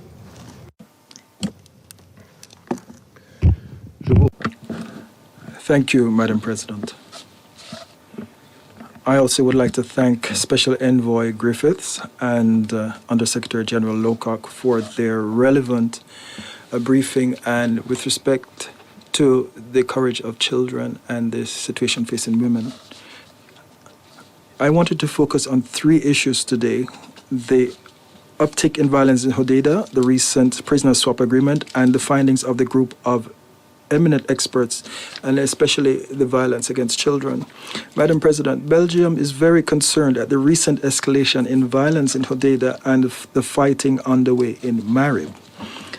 This violence is increasing pressure on an already exhausted civilian population. It is undermining Mr. Griffith's efforts, and for months now we have been awaiting a joint declaration that would place the parties back on the path to peace. This absence of progress on the joint declaration is causing us today now to question the genuine political commitment of the parties. Only dialogue can resolve the deep differences in Yemen. We call on all actors to remain committed to the peace talks under the auspices of the United Nations and to implement the Stockholm and Riyadh agreements. Once again, I wish to stress the issue of the Safer oil tanker. No one can ignore the ecological disaster that would occur in the case of a leak, and we call strongly on the Houthis to provide access to the UN mission as soon as possible. Madam President, the agreement between the parties to exchange over 1,000 prisoners is a good piece of news, and it has the potential to contribute to more confidence, which is key to achieving sustainable peace. Allow me to draw attention to one closely linked and potentially troubling aspect of the war in Yemen, the fate of civilians who have been arbitrarily detained and forcibly disappeared, people who have disappeared because of their political opinions, their profession, their activism, or their religious affiliation. Since 2016, the independent Yemeni organization Muatana for Human Rights documented a total of 1,605 cases of arbitrary detention and no less than 770 cases of enforced disappearances. As written by the investigative journalist from the United States, Patrick Radden Keefe, in his book Say Nothing, perhaps the cruelest feature of forced disappearance as an instrument of war is that it denies the bereaved any closure, relegating them to a permanent limbo of uncertainty. Belgium calls on all parties to the conflict in Yemen to respond to the calls of families of victims to reveal their fate and the places where they have been forcibly disappeared, and to release arbitrarily detained prisoners, including journalists, as soon as possible. I welcome the renewal of the mandate of the group of eminent experts and regional experts on Yemen. The report of this group on the situation of human rights in Yemen is fundamental. Human rights and accountability for serious violations are inextricably linked to maintaining international peace and security. Belgium is particularly concerned at the conclusions of the group of experts on children. And over the past year, there was a high rate of victims among children in several cases of illegal attacks against civilians, including airstrikes on which investigations were conducted. The children account for over a third of civilians killed or maimed in armed violence in the first half of 2020. We must yet see an end to violence, and accountability must be assured. The people of Yemen have been suffering for too long. They deserve peace and stability. Thank you for your attention. I thank the distinguished representative of Belgium for his statement, and I now give the floor to the distinguished representative of South Africa. Thank you, Madam President. We thank Special Envoy Martin Griffiths as well as Under Secretary General Mark Lowcock for their briefings this morning. South Africa would like to reiterate that the dire humanitarian situation in Yemen, intensified by the COVID-19 pandemic, is indistinguishably linked to the political impasse in the country. As such, our intervention today focuses on the humanitarian as well as the political situation. Madam President, on the humanitarian situation, South Africa continues to express concern regarding the devastating effect of the conflict on the people of Yemen, in particular the women, children, the aged, internally displaced persons, and those living with disabilities. We express our concern that the surging violence risks worsening the widespread man-made hunger crisis in Yemen, where 2/3 of the population require food aid. Although there has been an ongoing humanitarian assistance, over 20 million Yemenis are still faced with the harsh reality of food insecurity. Millions of Yemenis don't know where their next meal will come from, are in acute need of assistance to obtain drinking water, and millions of children require treatment for malnutrition. South Africa calls on all parties to the conflict to agree to a unified set of measures to counter the spread of the COVID-19 pandemic, improve the delivery of humanitarian aid, and provide impetus to the overall political negotiations to end the war and alleviate the suffering of the people. We have consistently highlighted the importance of all parties abiding by their obligations and responsibilities under international humanitarian law and international human rights law, and to take all measures necessary to end and prevent violations against civilians. Madam President, on the political impasse, South Africa is concerned that the fighting in Yemen has intensified in recent days, threatening to unravel an already stalled peace process and deepen the world's worst humanitarian catastrophe. This past week, Hodida saw the worst escalation in violence since the truce 2 years ago. The number of civilian casualties nationwide in September was the highest since last November, with 67 killed and 123 injured. We therefore urge all parties in the conflict to immediately cease hostilities, in line with the call of the Secretary General for a global ceasefire and UNSC Resolution 2532, and to agree as well to confidence-building measures such as the payment of civil servants, reopening of the Sana airport, and the lifting of commercial import restrictions. The effects of the blockade are worse than the aggression itself. Both a ceasefire and the lifting of the siege are required to restart the peace process. We reiterate our position that the military response is not a viable solution, and we call on all parties to approach the resumption of political negotiations with a spirit of compromise, placing the interests of all Yemenis at the center of a negotiated political settlement. We appeal to the parties to avoid the stance of going for absolute positions in the negotiations. Madam President, South Africa calls on all parties to engage in good faith and without preconditions with Special Envoy Martin Griffiths in order to reach a comprehensive negotiated settlement to end the conflict, and that this be done in parallel with continued efforts to implement the Stockholm and the Riyadh agreements. We applaud the progress made under the Stockholm Agreement, which led to the swap of over 1,000 prisoners. We urge the parties to implement this agreement hastily and for further measures to be taken towards implementing the agreement. We are also encouraged that this progress can resolve the lack of access and inspection of the Safer tanker so that this looming threat will be dealt with on a purely technical basis without politicization.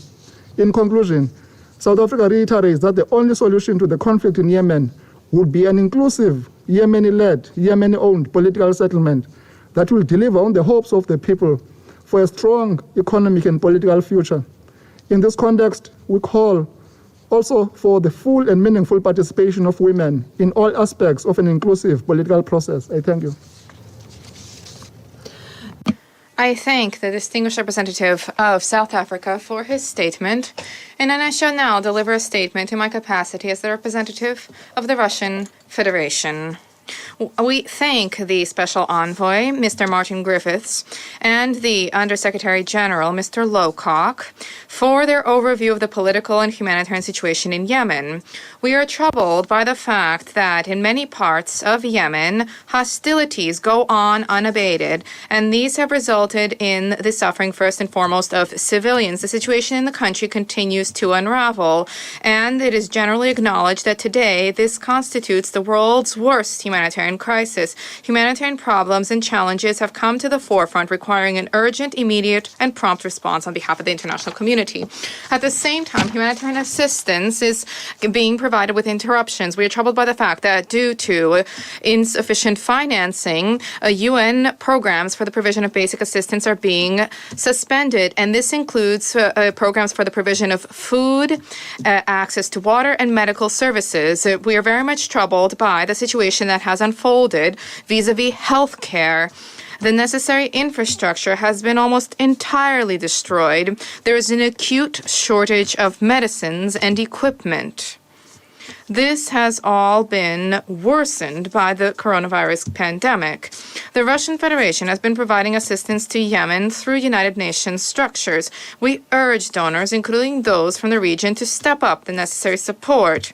At the same time, we recall the fact that humanitarian assistance needs to be objective. Assistance needs to be provided on a non-discriminatory basis to all people in all corners of the country, irrespective of who controls any given territory.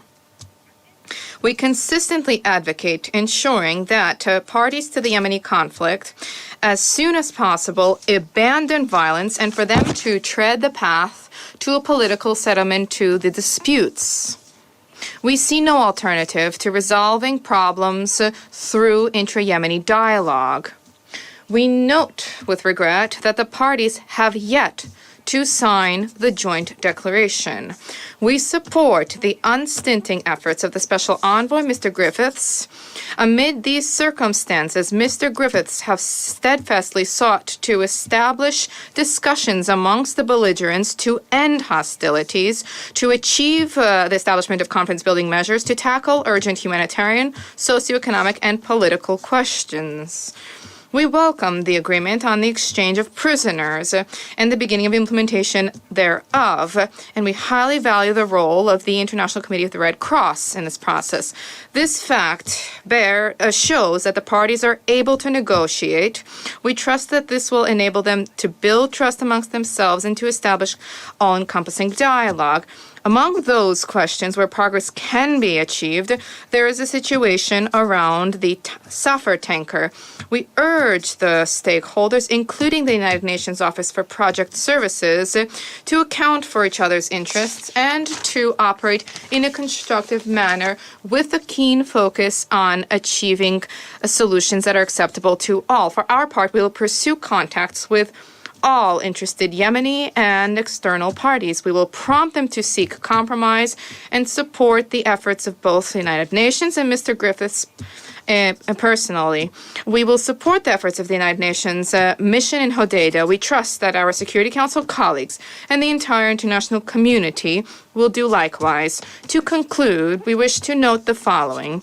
The situation in Yemen has a direct bearing on the Middle East, the Persian Gulf, and the Red Sea areas.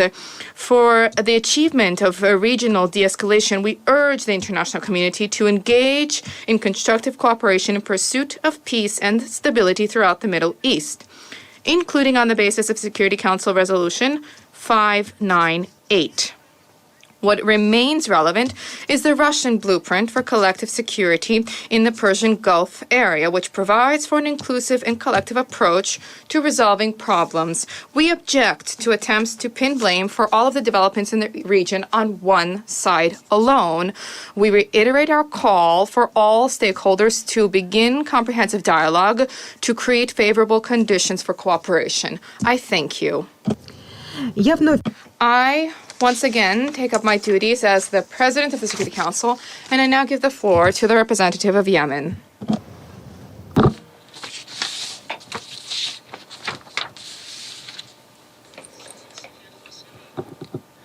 Your Excellency Ambassador Vasily Nebenzia, the President of the Security Council, ladies and gentlemen, members of the Security Council, allow me at the outset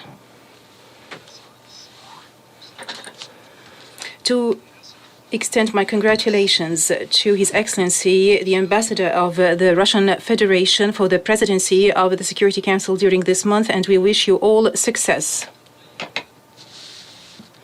And we wish you all good health and safety. Mr. President, the Yemeni government, under the leadership of His Excellency President Hadi, continues to work towards ending the war imposed on the Yemeni people by Houthi militias since 2014. The main task for the Yemeni government and people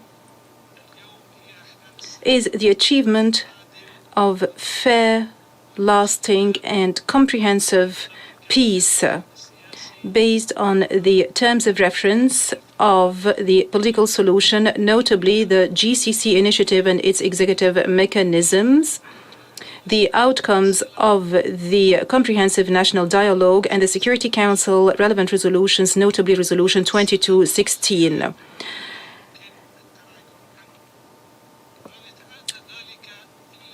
Peace is an irreversible option, and this will only materialize by ending the coup and the restoration of the institutions of the state that maintains the interests of all the citizens thereof. And in order to achieve this sublime goal, the Yemeni government spared no effort to provide support to the efforts of the Special Envoy, Mr. Martin Griffith, and has positively interacted with all peaceful options. And lately, the Yemeni government showed more flexibility and made more compromises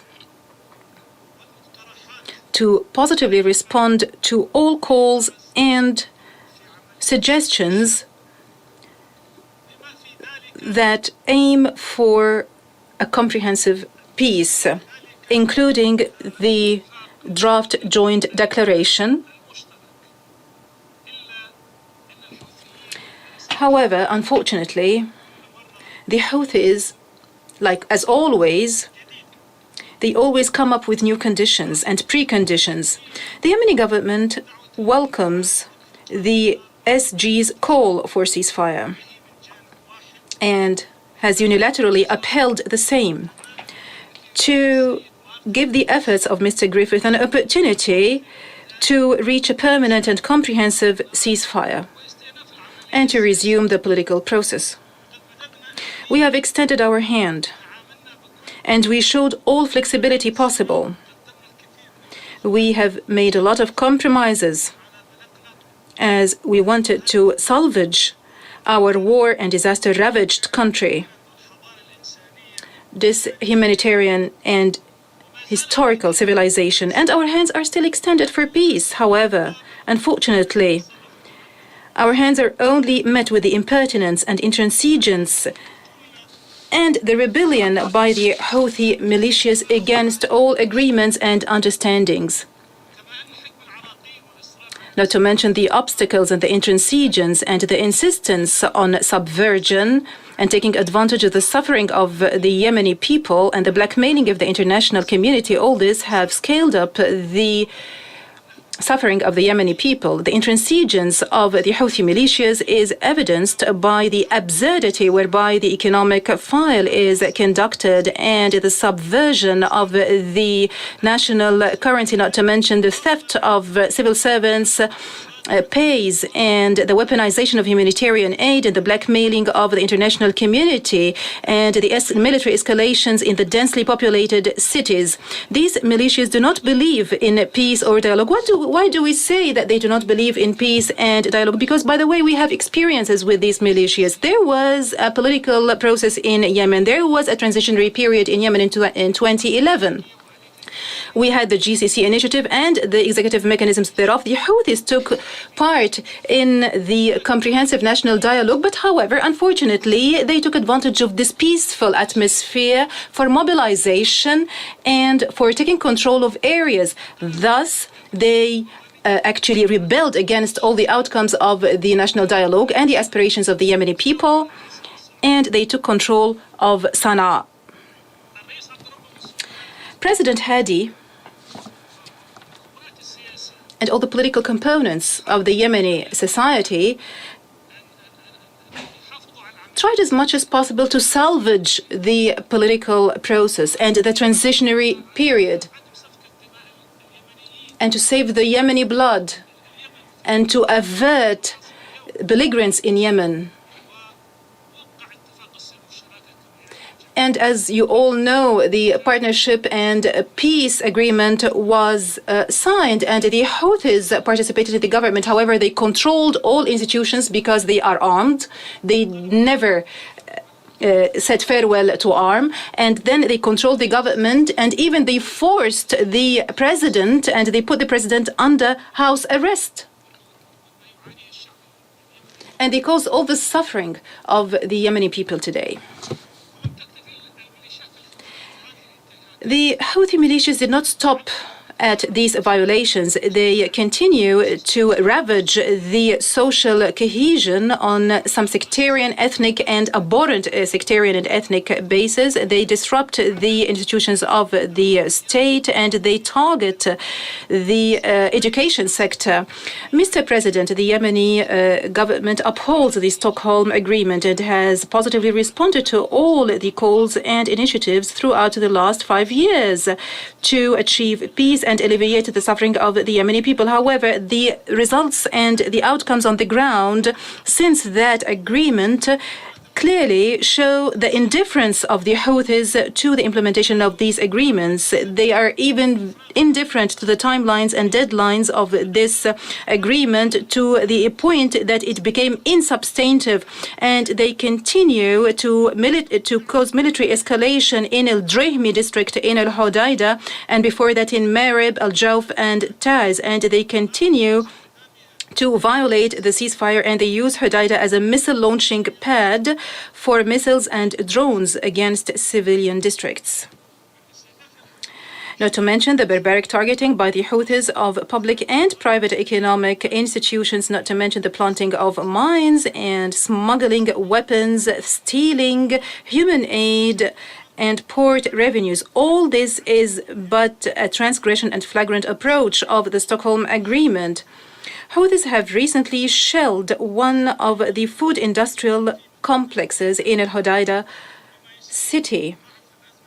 And it's very clear that this would have humanitarian repercussions. And it's yet another piece of evidence of the disregard by the Houthi militias of the interest of the Yemeni people, not to mention and we again call for relocating the UNMH to an area not controlled by the Houthis. We have made strides in the implementation of the Riyadh Agreement, which aims to achieve stability and to restore the institutions of the state, together with unifying and concerting the national efforts to put an end to the militia coup and the Iranian project in the region. And we were keen from the very beginning to provide all necessary support for the implementation of this agreement, as we do believe in the importance of concerted efforts for the reconstruction and development. The consultations carried out by the head of government in charge, Dr. Mouin Abdel Malik, with the various political components have made strides towards upholding the national values and not prejudicing the same, namely the stability, unity, and territorial integrity of Yemen, and focusing on providing the basic services and salvaging the national currency. The coup by the Houthi militias has caused us and costed us a lot of economic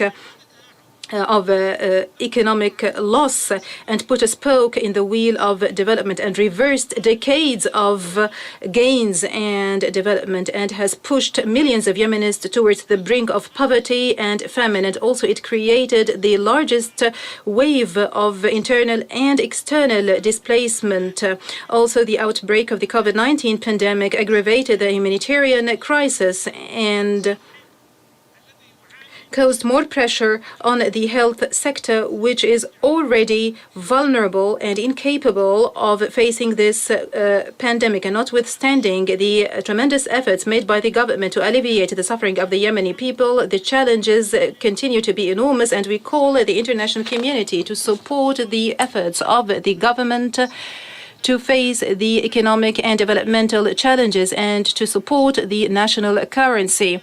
The Yemeni government stresses its commitment to the implementation of the agreement concluded in Switzerland recently, and to release the first batch of prisoners and detainees, as we believe in the importance of releasing all prisoners, detainees forcibly disappeared, and people under house arrest, including the 4 contained or covered by the Security Council resolutions. And we stress the principle of all for all, according to the Stockholm Agreement, as due to the humanitarian importance thereof. And we call upon the special envoy and the ICRC and all international mediators to uphold that agreement. Madam President, the subversive acts and piracy by Houthi militias and the use thereby of a Safar tanker as a time bomb threaten Yemen and the region. Houthis repeatedly deny the UN team access to the tanker to assess the same and conduct initial repairs and to discharge the content thereof to avert an environmental, economic, and humanitarian catastrophe in the Red Sea and the region. This is yet an egregious defiance to the international community and this Council to avoid an imminent catastrophe that grows closer every day. We reiterate our call to this Council to shoulder its responsibility and take a strict position to spare Yemen and the region a catastrophe that could last for decades, and to exercise pressure on the Houthis to discontinue procrastination and manipulation and using this issue for political blackmail. And in response to what my friend, the representative of Germany, has said, I would like to reiterate that the government of Yemen is a government of all Yemenis. and the government spares no effort within the available resources to alleviate the suffering of the Yemeni people throughout the governorates without discrimination, including those governors controlled by the Houthi militias. The government provides all facilities necessary to provide access to humanitarian aid all over Yemen. Unfortunately, those who are obstructing and withholding humanitarian aid are the Houthis in the areas controlled thereby. And they do also manipulate oil products and sell the same in the black market. They are pillaging the revenues of ports for personal gains.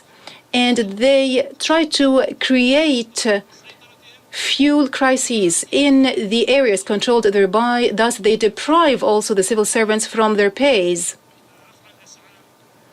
and cause food prices to soar. We reiterate that we stand ready to take all procedures necessary towards the unhindered access of humanitarian aid and to alleviate the suffering of the Yemeni people.